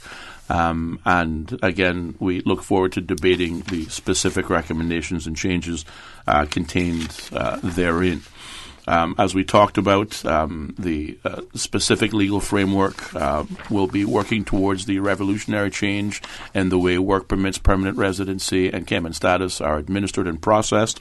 We will create the ability for a permanent resident who is a British Overseas Territory citizen by virtue of their connection with another overseas territory to apply for the right to be Caymanian. I think an important aspect of this that has not been discussed thus far is that for those persons wishing to avail themselves of this aspect of the amended legislation, the first criteria, of course, is that individual must first be a permanent resident in the Cayman Islands. And I think there's a requirement that they have resided on the island for a period of 15 years, I think it is. That's right, permanent residency, and then having been legally an ordinary resident for 15 years. Right. Yes. For Caymanian status, that is, right? That's correct. Yeah, and I think there's some provision in it also that if you there's a 5-year period in there in terms of if you've been naturalized for a period of 5 years. 5 years, That's then you qualify as well. Yeah. Yeah, indeed. Other legislative changes that will be tabled as part of the Immigration Transition Bill, again, we talked about it, will provide for the removal of the key employee status. That will not be an option going forward. We will make provision, again, it's not just about convenience for the labor side of things, the private sector, who, again, we have continued to partner with in this entire change exercise. We have engaged in ongoing conversation with our industry stakeholders at every single step. And an example of that is we have asked stakeholders, companies, major employers, what are your challenges with immigration? What are some of the bottlenecks that you experience in the process? How can the process be improved? And we've taken on board each of their concerns and tailored those concerns into the new system, which, again, I can confidently say will revolutionize the way we do business going forward. Again, we talked about the talent management side of things. This is where those persons who are unemployed can be comforted into knowing that, whatever shortcomings that may have been experienced in the past with the National Workforce Development Agency. Again, it was the government's and the country's first real attempt at addressing a problem that was relatively foreign to us up until about 2007, 2008, and that is unemployment, particularly amongst Caymanians. And the NWDA was a valiant first effort by the government of the day. Rather than do nothing, they did something. But NWDA, whilst it, was successful in a great many areas, some of the failures taught us valuable lessons. Mm-hmm. And that is why I say to people all the time, particularly in the last 15 or 18 months, we should not be afraid to fail, because it is in failing that we identify the gaps and opportunities in which to improve on them, so that when we, make a second or third attempt or a fourth attempt at it, we are improving those processes even more. Again, whilst there's a great emphasis on convenience and efficiency, on training and talent management, there's also the all-important enforcement mechanism. The Immigration Transition Bill provides the provision for investigative powers for WORC and their compliance officers in relation to investigations on companies, work permit, the right to be Caymanian, permanent residence matters. It removes the reference to immigration officers because they're no longer that. And I think this is key. It's not just about making the legal framework more convenient, but ensuring that those businesses that have an obligation under the labor law are following that labor law. This includes hiring Caymanians, training Caymanians, identifying Caymanians for promotion and upward mobility into more senior roles. As the further legislation comes online that will support the technology that will be introduced. You've also heard us talk about the Fair Employment and Opportunities Commission. Whilst WORC deals more so with getting people gainfully employed, upskilled so that they can, get entry-level positions. The Fair Employment Opportunities Commission will deal with challenges with persons are having who are on the job, persons who are in middle or senior management, persons who believe they're being overlooked, persons who believe that there's a glass ceiling for Caymanians. Those types of complaints that previously did not have an avenue in which to have remedy and redress, we will seek to be introducing those as part of this overarching scheme. Okay, if I may, let's go into some more aspects of the intent of the draft Immigration Transition Bill 2018. And first one reads that complete the transfer of powers and authorities from the Chief Immigration Officer to the Director of WORC as it relates to work permits, residency, the right to be Caymanian, which is Caymanian status. Mm-hmm. Then also streamline the permanent residency regime by removing the restriction in the legislation that currently prevents a person who has resided in the islands for longer than 9 years from applying for permanent residency. Can we focus on those two? Yes. Now? Yeah. Just absolutely. For the minute. Absolutely. Okay.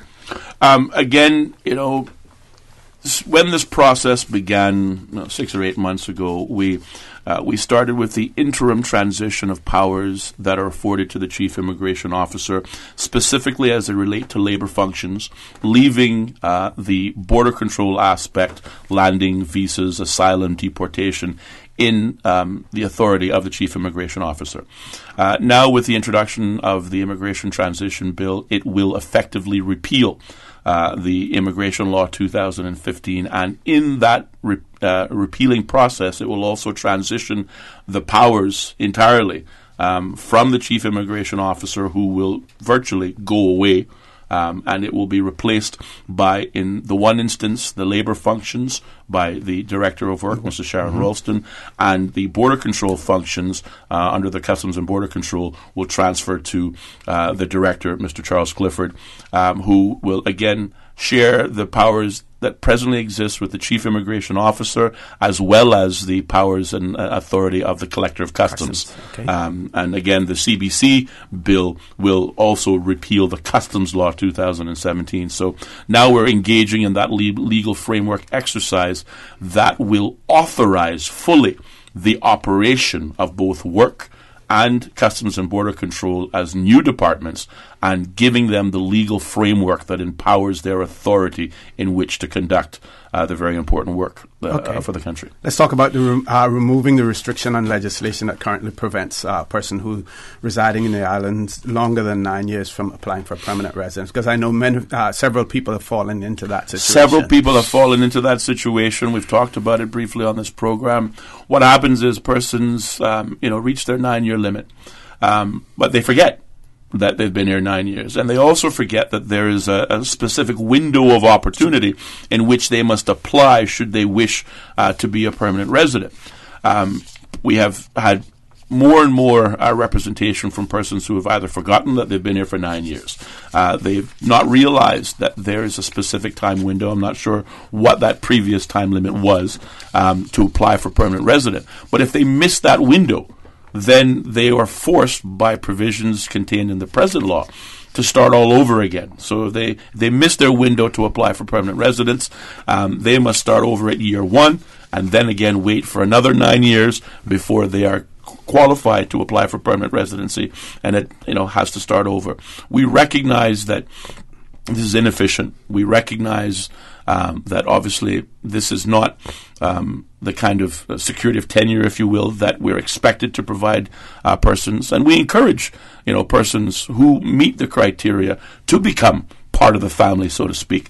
So, in recognition of those concerns and complaints, we sought to remove that 9-year period altogether. And certainly, if I could just turn to Mr. Ebanks for the technical aspects, because I think it's important. I sometimes struggle with this aspect of the legislation, I'll be honest. No, sure, spot on so far. And the other group that we've sought to address with this particular change is those persons who were in the Cayman Islands legally, lawfully resident and working on a contract that did not subject them to the term limit in the first place. For example, that's the other bit. Government contracts, for example. Yes. There are also persons who married to a Caymanian and for circumstances which are personal to them, perhaps divorce after the 9-year limit has passed, also leaves them in an area where, because the legislation binds you to have had applied for PR before you reach the 9-year limit, those persons were left without any kind of remedy to seek permanent residency. So this particular amendment allows those persons in their own right to apply for PR, subject to the criteria of the point system as everyone else would usually have been. Okay. I know. And then, okay, let's talk about the removal of the key employee facility, which was there, and then we're going to go to a break. When we return, I want you to just mention rollover, because I know there are people who are interested in the whole rollover policy, whether or not that will remain in place as well. So let's talk about key employee very quickly. Well, the key employee process does not exist currently, so there's no point in keeping it in the law. So several years ago, we just introduced a term limit where anyone who wanted to apply for permanent residency could after 8 years. You didn't have to be key in order to have that privilege. So it was really just, it didn't have any place in the law, so it was just removed. Sorry, what was the other? We'll take a break, but the other one was whether or not the rollover policy will continue to be in place in terms of, as well. But we'll get a substantive answer when we return. Folks, please stay tuned. We're top of the hour, 9 o'clock, headline news, very short break. When we return, the conversation will continue. Satisfaction is guaranteed 24 hours a day, whether it's music or information. Grand Cayman to Cayman Brac to Little Cayman. We've got you covered. You ever hear a thing like that? Radio Cayman in the Cayman Islands. Radio Cayman. Radio Cayman's newsroom. These are the biggest stories right now. Traffic snags continue this morning after police closed down Shedden Road to investigate a car crash that has left a pedestrian in critical condition. The road between Mary Street and Eastern Avenue has been closed while officers are on the scene. A Pakistani court has overturned the death sentence of a Christian woman convicted of blasphemy, a case that has polarized the nation. Asia Bibi was convicted in 2010 after being accused of insulting the Prophet Muhammad in a row with her neighbors. She's always maintained her innocence, but has spent most of the past 8 years in solitary confinement. The landmark ruling has already set off violent protests by hardliners who support strong blasphemy laws. And the U.S. has called for a swift cessation of hostilities in Yemen, where 3 years of civil war have caused the world's worst humanitarian crisis. Defense Secretary James Mattis said all parties needed to take part in UN-led peace talks within the next 30 days. Secretary of State Mike Pompeo, meanwhile, urged the Saudi-led coalition battling the rebel Houthi movement to end its airstrikes on populated areas. The U.S. has faced growing pressure to end its support for the coalition. Those are your headlines. I'm Karsley Fuller. Radio Cayman, the voice of the Cayman Islands. What's happening in your community? News and information, music and more. You can find us. www.radiocayman.gov.ky.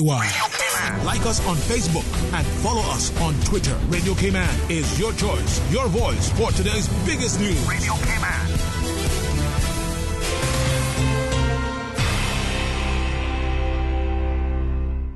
You remember the sale at Vant Motors? Yeah, the Your Sale, Your Choice, the one where you can get cash back or can put the savings to extend the warranty or upgrade features? Yes, it's still going on, but now you can get $8,000 off a new Ford Ranger truck. $8,000, you know? You for real? Come see for yourself. While they still have so much to choose from, save big during Your Sale, Your Choice at Vant Motors. With almost every vehicle on sale, you decide whether to get your dream ride at its lowest price. Take cash back, add years to the warranty or service plan. Choose an add-on or mix your options. Your sale, your choice, because you know what you need, and Vant Motors will help you drive it home. Vant Motors on Walkers Road. At Seaboard Marine, customers often ask us questions about their shipments. Can you explain what a less than container load is for shipment and what your minimum charge is? Sure. A less than container load, or LCL, is any overseas shipment that does not require the full space of a container. At Seaboard, we have great rates for small packages. Just let us know the dimensions of your package and we'll help you out from there. Shipping shore to shore. A trip to New York City is the experience of a lifetime. Starting this December, Cayman Airways will be offering daily non-stop flights from Grand Cayman to New York City. That's right, Cayman Airways is going daily to New York City starting this December. Stroll through Central Park or take in the bright lights of Times Square, enjoy a Broadway show, or visit museums, the Empire State Building, and so much more. Whether you're visiting for business or pleasure, you'll fall in love with New York City. And daily non-stop flights from Grand Cayman aboard Cayman Airways starting this December. For details and to book, call Cayman Airways reservations at 949-2311. Contact a travel agent or visit CaymanAirways.com. Are you feeling sick but don't feel ill enough to go to the doctor? Ask your pharmacist for advice. Here at West Bay Pharmacy, our pharmacists have been trained to offer helpful, easy-to-understand advice on the treatment of everyday minor ailments for yourself and all the family. Anything from headaches, cough, and sore throat to cold sores, our pharmacists will know when medical help is needed and will not hesitate to refer you to your doctor if your symptoms demand it. Like doctors, our pharmacists have a professional code, which means all personal information you give them will be treated in the strictest confidence.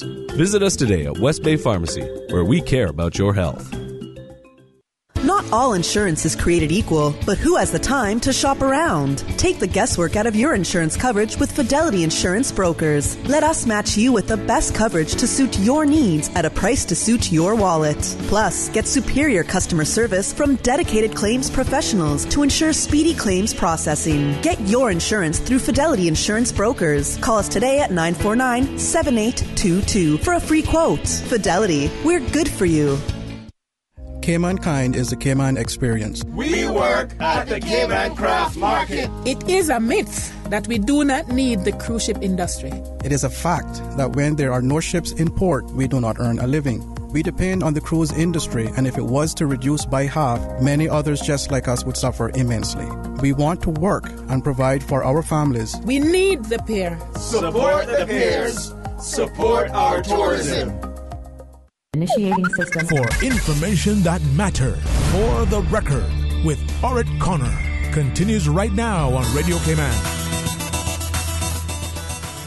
Good morning and welcome back to For the Record. In the studio with me this morning we have MLA and Councillor Mr. Austin Harris, the Director of Workforce Opportunities Residency Cayman, Ms. Sharon Roulstone, and the Acting Chief Officer in the Ministry of Human Resources and Immigration, Mr. Michael Ebanks. We're discussing the bills that are going to the Legislative Assembly. They have to do with border control, immigration, workforce as well. Before we went to the break, we were talking about the removal of the term limit? Yes. That we term limit requirements, and I think Ms. Roulstone gave an answer, but I'm going to ask her to repeat it again for us. The term limits will remain, at least for the time being. So basically the same rules that apply today for term limits, and the opportunity to apply for permanent residency will continue as they are now. Okay. Now, on Friday, the Leader of the Opposition, Honourable D. Ezard Miller, in our discussions mentioned the fact that why are we seeking to merge border control, customs and immigration, when they've tried it in the UK and it didn't work there? How can we answer that statement in terms of your expectations of what will happen here, and not only expectations, what you plan to happen here with the new legislation? Sure. Part of the change process that we went through involved very close consultation and discussions with both our UK counterparts and our American counterparts. Both countries have gone through similar exercises in terms of looking at the existing models for border protection, customs, immigration, migration management, and how we can sort of best create an organizational structure that addresses the country's needs. In the U.S., for example, that led to the formation of the Customs and Border Protection under Homeland Security, and separate and apart from that, the Immigration and Customs Enforcement Agency. In speaking with our U.S. counterparts, they certainly recognized that in hindsight, there would have been great virtue in not separating that border enforcement element from the actual customs and border protection side of things. Similarly, in the UK, the border force, which deals with the border control side of things, is separate and apart from the customs and revenue function, which both fall under the Home Office, but they are separate agencies. And the common denominator in between both countries looking at their existing models was to find that there is a lack of synergy, when in fact that is exactly what we want to create, is a straight line of symmetry and synergy between border protection, customs, and the ability for us to detect persons or entities trying to evade our customs laws and their obligations under those laws. So the approach that we are taking actually is in our opinion, one that's fit for purpose for Cayman, where we've recognized that customs plays an important revenue generating function for the Cayman Islands. Also, the ability for us to create a streamlined process for entry and exit, where we're not sacrificing our security, but recognizing that from a risk-based approach, we can say that the large majority, the vast majority of persons we welcome here, they are of low risk to our security in the Cayman Islands, and therefore we can focus our very finite and scarce resources on the small degree of persons that should not be here for a number of different reasons. So the future state model for the Cayman Islands, Customs and Border Protection, involves customs in its entirety, as it currently is, along with the border control functions of the Immigration Department, those functions that deal with landing, exiting, visas, asylum, deportation. So we expect that as we cross-train persons to operate both in the customs side of things, focusing on revenue detection, revenue evasion, and enforcing the laws under that regime, we similarly will have those same officers with capacity and capability to enforce our border control functions, whether it be on the basis of visas, entry, landing controls, or otherwise. So the future state for us has definitely been a lessons learned in terms of how we've come to this decision. And you may remember our program with U.S. Homeland Security and Customs Border Protection, the Fast Track program that we launched in Miami. Their senior executive commissioner, Todd Owen, signed the MOU and that agreement with the DG. And Mr. Owen personally gave his advice to us in terms of organizational formation, in terms of merging customs and immigration functions. So we have had some valuable insights from persons in the key positions to give those insights to us. We've taken those on board and said, okay, thank you very much. Now, what does it mean to Cayman's context? Yes. And how does that insight help guide our solutions? And so we think that we're in a great position to be able to offer the public assurance that the Customs and Border Control that we will deliver actually achieves all of what Cayman needs to deliver. Okay. Can I add to that too, Mr. Sure, Connor? yes. On the permission side, we are doing away with the requirement to produce police clearances because they're frankly not worth the paper that they're printed on. So our system will require background checks. So whilst we grant the permissions that come before us, the ultimate decision on whether that person will enter the Cayman Islands will be determined by the Customs and Border Control Unit. So it's a much more secure way of ensuring that the people that come into our country have been vetted very thoroughly and properly, and that's a long way from where we are at current state. Okay, so while we're on that topic, sorry, Mr. Yeah, I just wanted to state again very very shortly to summarize, to assure Mr. Miller and other members of the opposition or members of the public, the decision to make this transition both to WORC and Customs and Border Control was not made in a rush. We took the time to engage stakeholders. On the WORC side, we engaged the private sector. We talked about earlier on what are the bottlenecks, what are the process challenges that you experience. Likewise, on the Customs and Border Control side, we acknowledge other jurisdictions have tried this and perhaps didn't succeed quite as well as we hoped to. Again, we took the time to ask the necessary questions. What didn't work? If you had a chance to do it over again, what would you change? All of those questions were asked of our industry partners and regional partners, international partners, so that the failings of the UK, the failings perhaps of the US, we think we've accounted for. Will there be hiccups and bumps in the road? Yes, there will be. I think I'd be, foolhardy to say there won't be some challenges, but I do believe, and I have every confidence, that where we are today is a direct result of careful planning. As they say, measure twice, cut once.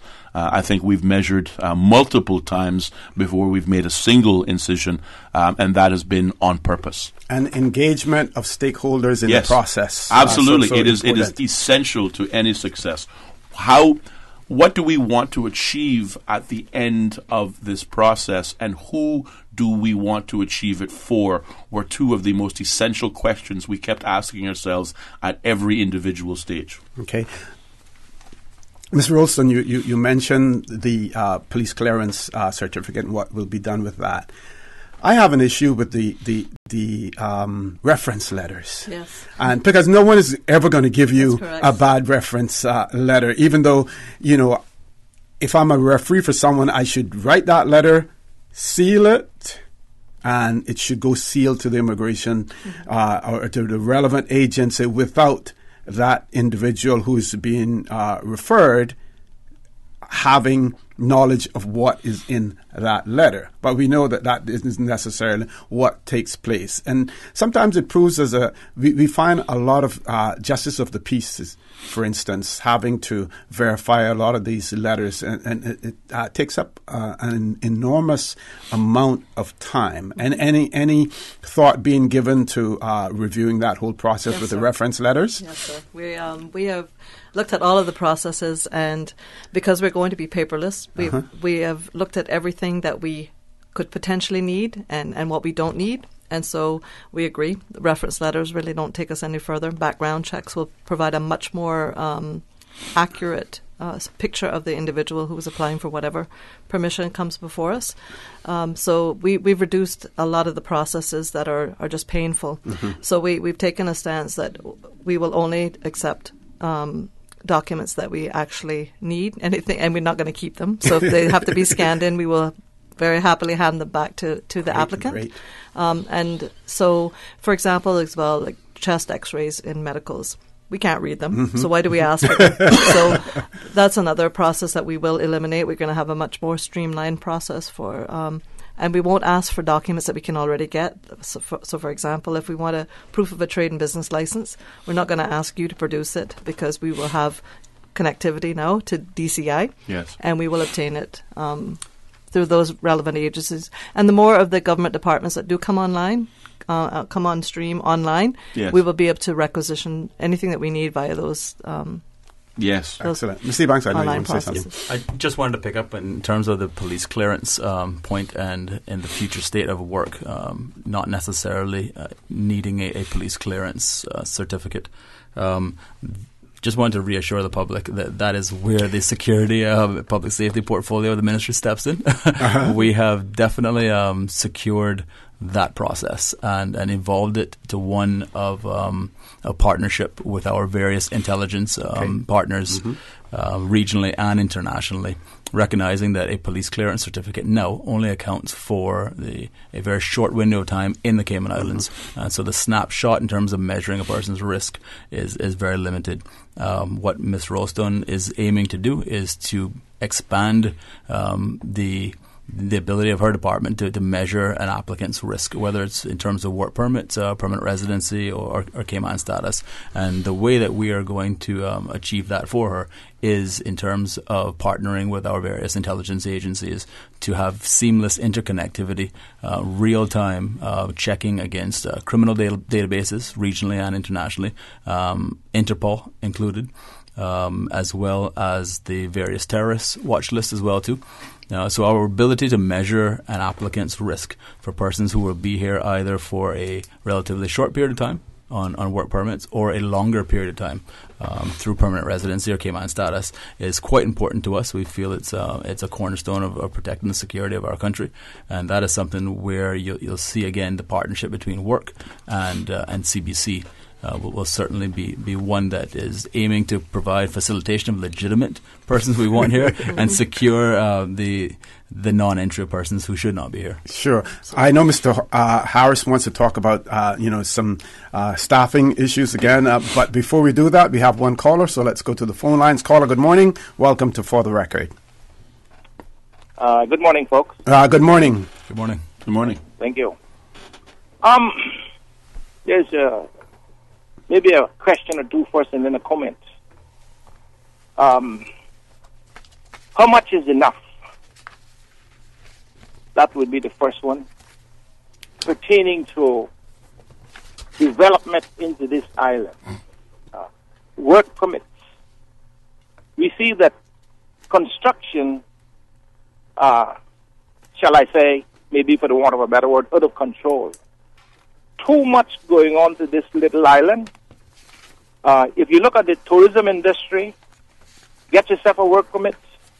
They're piling people into these industries, has no knowledge, no interest into the island. And, I'm wondering from the immigration stance and the government as a whole, where do they think they're going to take this little island so fast? When you see people getting into this island, they don't have a clue what they're doing, and the visitors that's coming here not getting satisfaction. So I would like not just to shut me down, but comment on this and tell me where we're going. And I don't want to hear about a free enterprise. I want to hear something more from the horse's mouth.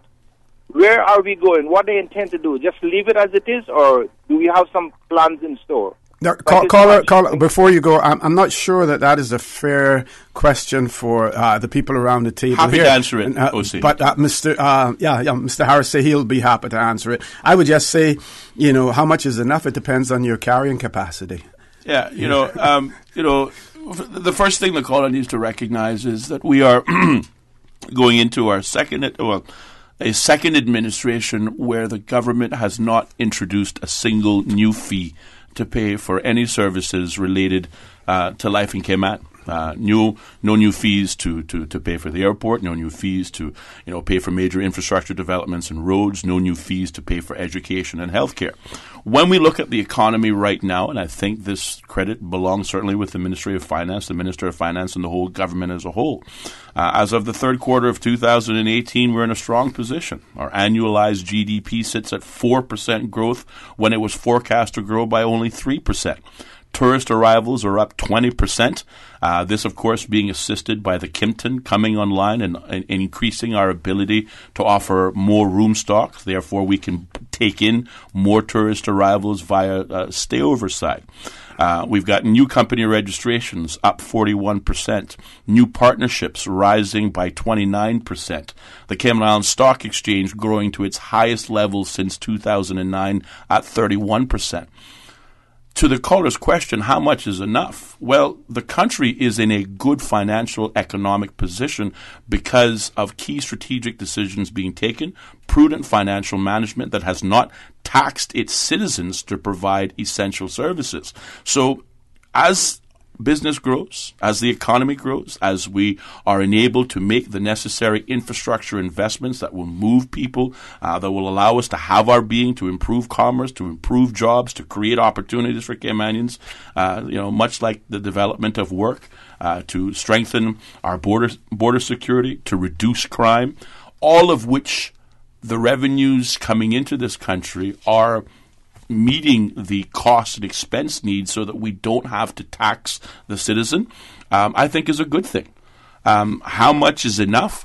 Well, again, we will remember 2007, 2008, the years of austerity, when unemployment reached its highest point, when Caymanians were losing their homes almost every single week, where there were no mechanisms to not only provide skills training to Caymanians, vocational training to Caymanians, worrying about those who are graduating high school and where they're going to go, but now today to arrive at a point where our relationship with private sector couldn't be better. The mechanisms which we're putting in place to balance the needs of stakeholders as well as the needs of our own Caymanians and finding jobs. We have come a long, long way, but it has come at a degree of a cost. We have to grow as a country. I think it was the Premier that stated that the day we stop growing is the day we start dying. And again, the caller will recognize 2007, 2008, there was a slump in construction. There's an arguable statement that says that our economy runs on development. When those developments fall short of, we see unemployment rising, we see crime rising, we see the government needing to draw more from its citizens in order to pay for essential services. All of those things have gone away because of the robust position that we are in as a country. And that comes, if in a single word, as a result of growth. And growth is a good thing. I would encourage my fellow Caymanians not to view it as growth for everyone else. We've heard the concerns that, the Caymanians have, that Cayman is growing and Caymanians benefit, but where are Caymanians falling into all of this? And we think, certainly from the Immigration and Human Resources side, that we're doing our part to address those needs. But certainly from a government perspective, we're doing it holistically. On the education side, we're increasing salaries for teachers, which we believe will motivate them to deliver better education needs to our children, which we hope will also produce in better outcomes, both at the primary school level, those transitioning from primary to high school, as well as those at the high school level transitioning to graduates, either entering the workforce, finding gainful employment, or what we like to see, more and more persons transitioning to tertiary education, going on to get a university degree, because it is in those steps that will ensure prosperity for our people and that they won't be left behind. Today I've talked at least 3 times about the enforcement aspect of our immigration regimes, because we acknowledge that there are gaps, businesses that are slipping through the cracks, Caymanians that are being overlooked. So we are working diligently in that direction. But I say all of that to answer the question, how much is enough? As long as this country is growing, our people are fed, they have their houses, they have shelter, they have clothing on their back and food on their table, equal opportunity. All of those things are good, and that comes with growth. And for that growth to continue means our prosperity will continue. Okay. You wanted to mention some stuff. Yes. I just wanted to say, I've spent a lot of time congratulating, and I sincerely mean it. I congratulate, and I'm delighted that we were able to acquire the services of Miss Sharon Roulstone to WORC and this new exercise, which will revolutionize our process going forward. But I'm also delighted, and I want to give kudos to two new acquisitions in terms of human resource staff that will continue to work with WORC. We took on two new leaders were appointed as part of the Deputy Director search for staff. I want to welcome and say congratulations to Mr. Jeremy Scott, who will assume the role as Deputy Director of Compliance. Mr. Scott is a 21-year veteran of the Department of Immigration. He's the former Chief Immigration Officer in charge of enforcement and has extensive experience in senior immigration management and as an enforcement investigator. So he brings a great deal of experience and knowledge to the post of compliance, and I think he will perform very well in that new role under the auspices and umbrella of WORC. Likewise, I want to congratulate and welcome Sharon Roulstone. I apologize. I mispronounced her first name in a previous interview just yesterday evening. But again, Shan, she's another 16-year veteran of the Cayman Islands government, having spent a great number of those years at the Maritime Authority, both in head of financial reporting, head of business development and corporate communications, head of quality management systems. So as we fill the key roles and work, on the one hand, those who occupy positions should not be fearful of losing their jobs, but should embrace the opportunity to take on new challenges and to grow and expand their otherwise career path. But there are key leadership positions in the 8 different work streams that we have to hire from without, if you will.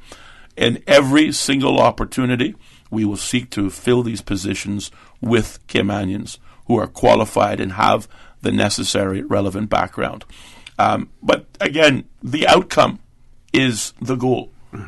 Producing 100% Caymanian employment, producing capable Caymanians with the skill, vocational or otherwise, so that they are attractive to be hired. This is the goal. And whether that be achieved by Caymanian leaders or non-Caymanian leaders really is secondary. But I'm delighted to know that we've had the ability to take on now 3 very qualified Caymanians that are experienced and that will add quality to this process. We are presently conducting interviews for a business operations deputy director who will be responsible for the HR, finance, and customer service functions.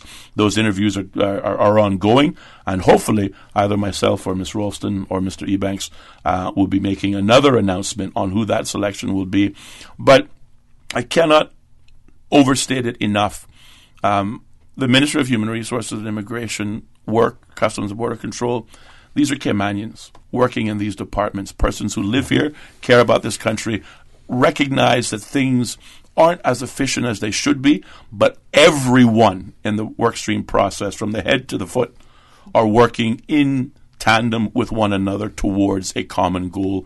And I cannot be more pleased with the organization that I've been privileged to work with. And again, I welcome Mr. Jeremy Scott and Sharon Roulstone as our 2 newest members. Okay. One more question relates to advertisements that are required to be placed for those persons, those entities employing people. Yes. There are many people who feel that the adverts in many instances they're not well intentioned, that prospective employers already have someone in mind. That person who they have in mind is usually not a Caymanian, hence they have advertised it, and that the whole requirements for advertising and the process therein is somewhat flawed.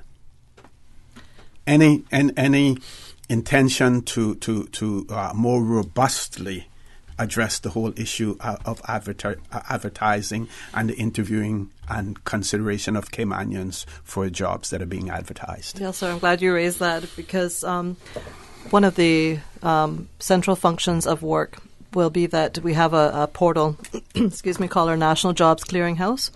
And on that portal, every single Caymanian who is looking for work, who, is ready to go to work or needs to be skilled to go to work, will register on that portal. And then every employer who is looking for a Caymanian will also register their job ads on that portal. And so Caymanians who are there can see the ads, and the employers looking for a Caymanian can see the Caymanians. So if the Caymanians are not on that portal, we're not going to be able to know that they're out there. So they're encouraged to register on the portal. The jobs that are advertised on the portal will not just go on without any scrutiny. We will have to approve them first to make sure that they meet, that they're reasonable and they're not asking for, or they'll have to justify if they're exceptional reasons. Likewise, if they advertise anywhere other than on the portal, which they're free to do, those job ads that go elsewhere will have to match, entirely with the job that's advertised on the portal. So we're not restricting people from advertising externally, but they do have to, as a mandatory part of the process, register those job opportunities on the portal. So it'll help us match Caymanians to jobs that are available much more efficiently and securely than it exists currently. I think it's also fair to say that our reliance on the public to help us police exactly the issue that you've just highlighted is a significant reliance. And in fact, we continue to suggest to the public that where they know of infractions, or companies or entities or persons acting contrary to the law, that they certainly get in contact with us at the moment. That generally falls to the Immigration Department's Enforcement Division. But similarly, in the future state, under the leadership of Ms. Roulstone and WORC, our Deputy Director for Compliance, Mr. Jeremy Scott, will be heading up that entire compliance and enforcement monitoring apparatus. And a large part of that is him building relationships and trust with the public so that when information is given to his team, they can certainly act on it. And that includes everything down to ads that may otherwise not be in compliance with the law. We don't expect to get it right, as Councillor Harris said, all of the time. We will certainly employ systems and technology to help us craft solutions that pick out these high-risk applications. But where we don't get it right, then, of course, our fail-safe sort of mechanism is the public at large. And so I can't stress enough that WORC is entirely built on the premise of partnerships with the business community, partnerships with employees, prospective employees, Caymanians generally. So our reliance and ask today is that the public, who have overwhelmingly provided us with information and tips in terms of infractions, that please continue to do that and be reassured that we will continue to act on them. So if I have applied for a job and I don't get any response from that, but that is there any way that in the process for me to then alert someone or to come to someone and say, listen, I applied for this particular position, here is what happened with it now? Because we get people who say, I applied for a job, I never got a response from the prospective employer. Or the employer then submits an application for a work permit despite the advertisement being placed in there and said, we tried to find Caymanians, but we weren't able to do so. Those excuses will no longer be able to be used. Is there a process in place so that the aggrieved person who applies for a particular position has some recourse, some person that they can come to and say, listen, I applied for this job? Yes, sir. The way the systems rules are going to be built is that, first of all, the starting point is that an employer has to go on the National Jobs Clearinghouse to look for qualified Caymanians at that point. Now, if they go through the process and everything will be tracked, so if they go through the process and there are qualified Caymanians who match, and our system is designed to be able to match a Caymanian to the job.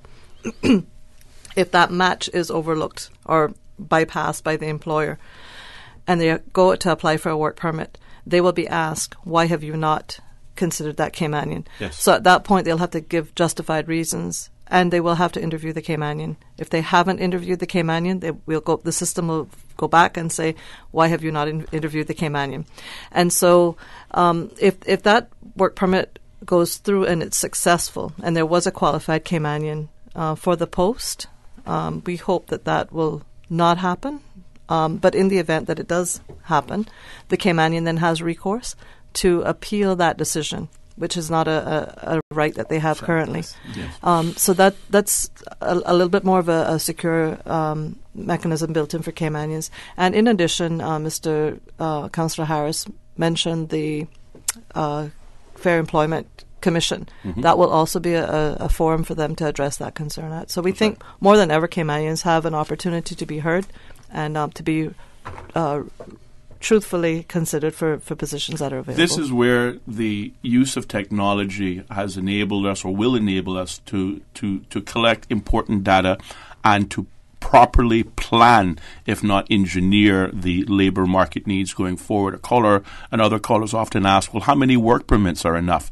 Again, to Mrs. Roulstone's point, now employers will be required to list their vacancies. That will enable us to see what persons apply for it. It will also enable us to make recommendations through those persons who are registered with work, again, using the NWDA model to be registered for unemployment. If the government doesn't know you're unemployed, we will only know if you tell us. Mm-hmm. So we encourage these persons to register with us. Likewise with the Fair Employment Opportunities Commission. Again, the more Caymanians who get registered and share with us what their skill sets are will enable the government and its Department of Work to find the proper placement. Then, with an integrated system that feeds this information to the boards and the selection panels, then there's less likelihood for employers to fib, if you will, say, well, we really didn't get any Caymanians, when in fact you got 10, but you didn't want to hire any of them. There's the enforcement, the accountability aspect, the using of information to make the right decisions, and then, of course, that leads to being able to plan our labor market, such as 800 graduates coming out of high school, some of them, 50% of them going into the workforce. Where are they going into the workforce? Can we steer them in one area or the next that are, maybe more opportunities exist? This gives us an opportunity to plan for the future based on empirical evidence versus hearsay, what you say, what you feel. And I think that's going to be an important outcome for us as a country. Okay, one of our listeners has said good morning to your guests.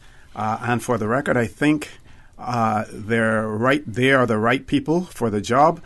And by the sound of it, I think they have handled this conversation very well. Much information, and they have been very professional in their approach. Cheers to your guests. Thank you. Thank you very much. It's nice to hear that. Yeah, I think we have do we have a WhatsApp message as well that a person has sent in? Let's play that now. To your Mr. Oric Connor, and also to your guests that are there as well. I have a question in regards to, as a small company and you go put in a bid for a project, you get it, then you turn around and you come to an agreement. You do the job. At the end of the job, you only end up getting half of your money. You don't get paid in CI, but you get paid in US instead. And you only end up getting half of your money. And nobody to answer for that. Whom do we go to about that? What do we do about things like that? Okay, I'm going to leave that for the lawyers around the table. that would actually be a matter for the Labour Department. Yeah. Department of Labour and Pensions. I mean, I see it as breach of contract as well. Yes, I mean, apart from the legal, I mean, the Labour Department, there would be an action in court. I mean, you win a bid, you tender in an open process. Somebody selects you because you've got the best price and you believe to be most capable.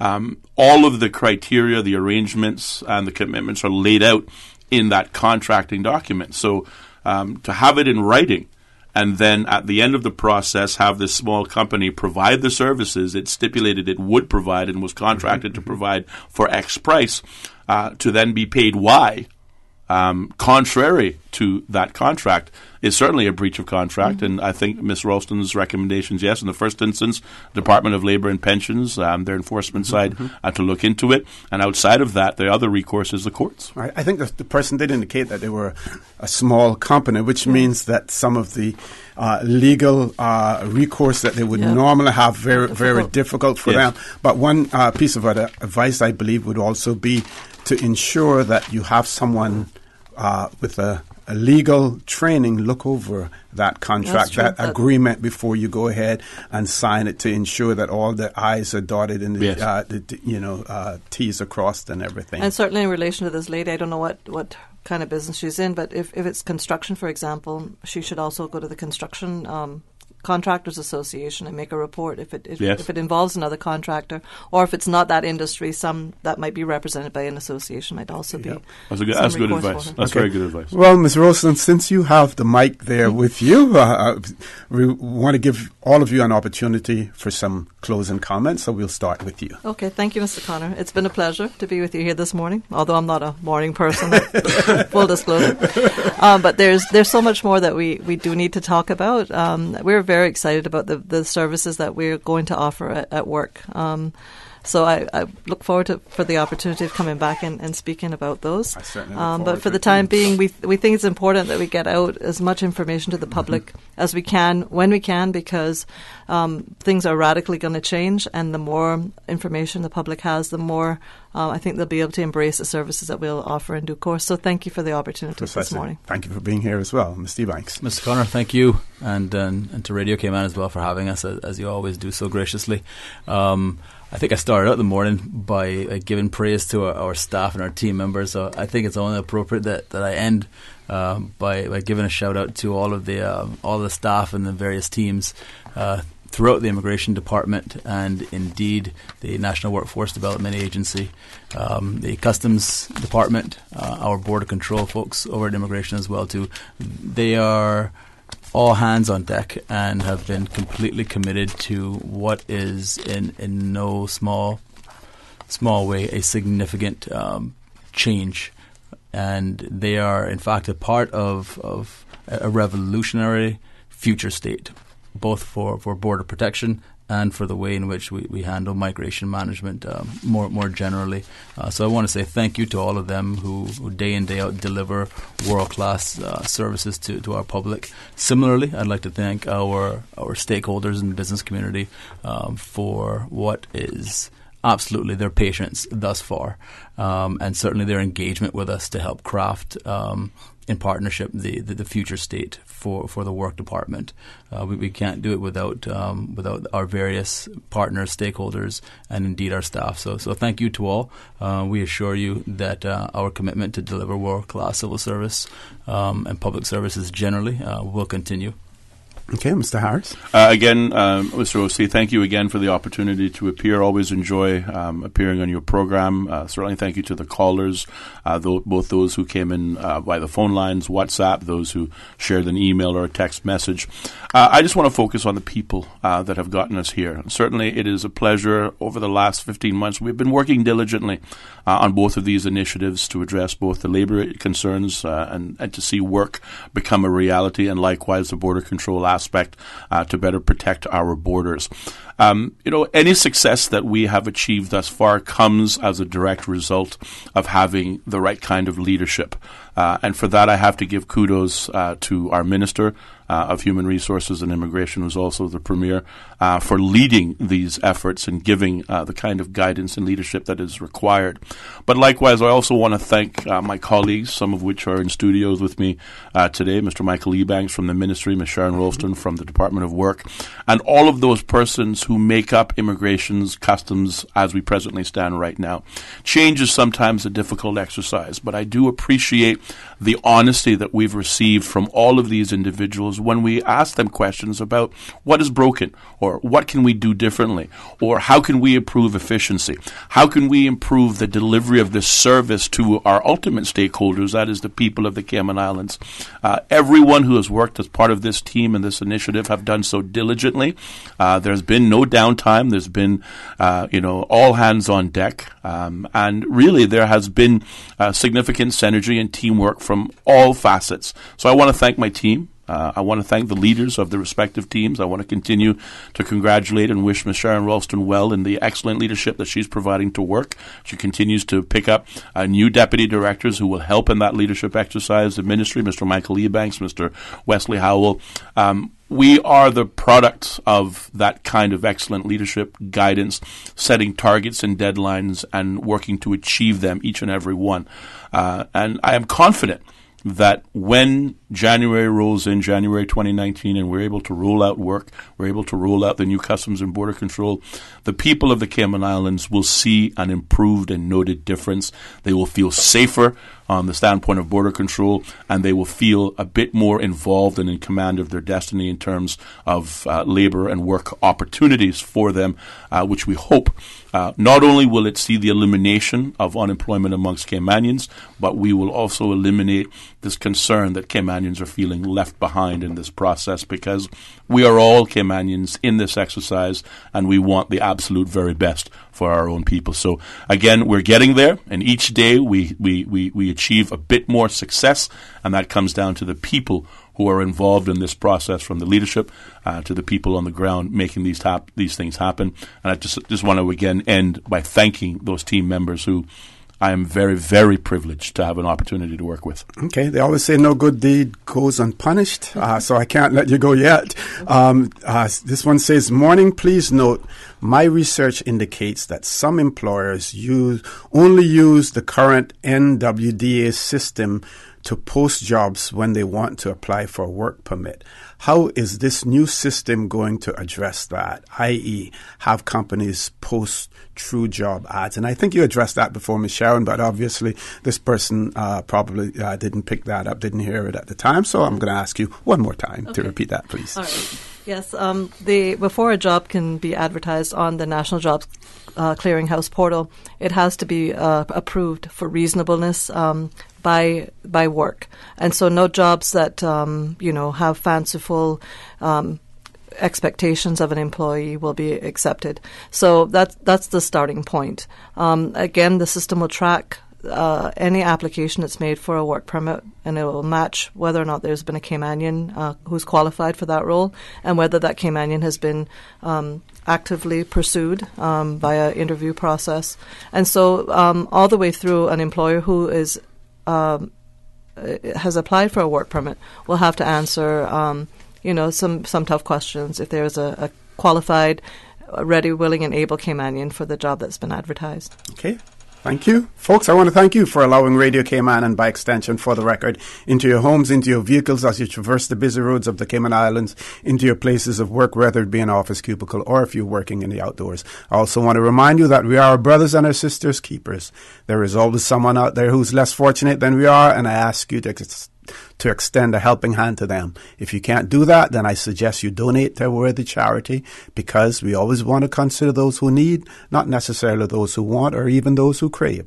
I say to you, have a great day. Continue to support your radio station, Radio Cayman. John Sterling, Dwayne Ebanks at 12:15 for Talk Today. And as usual, we ask the good Lord to bless these three beautiful, wonderful Cayman Islands. For the Record is brought to you by Fidelity Bank. For all your banking and pension needs, call or visit a Fidelity branch today. Vamped Motors, the only authorized Ford and Toyota dealerships serving the Cayman Islands. And Cayman Pharmacy Group, with locations in West Base and professional pharmacy at CTMH Doctors Hospital. The Cayman Pharmacy Group has a location for you just around the corner. And Seaboard Marine. With over 35 shipping ports, find your shipping solution by calling Seaboard Marine at 949-4977.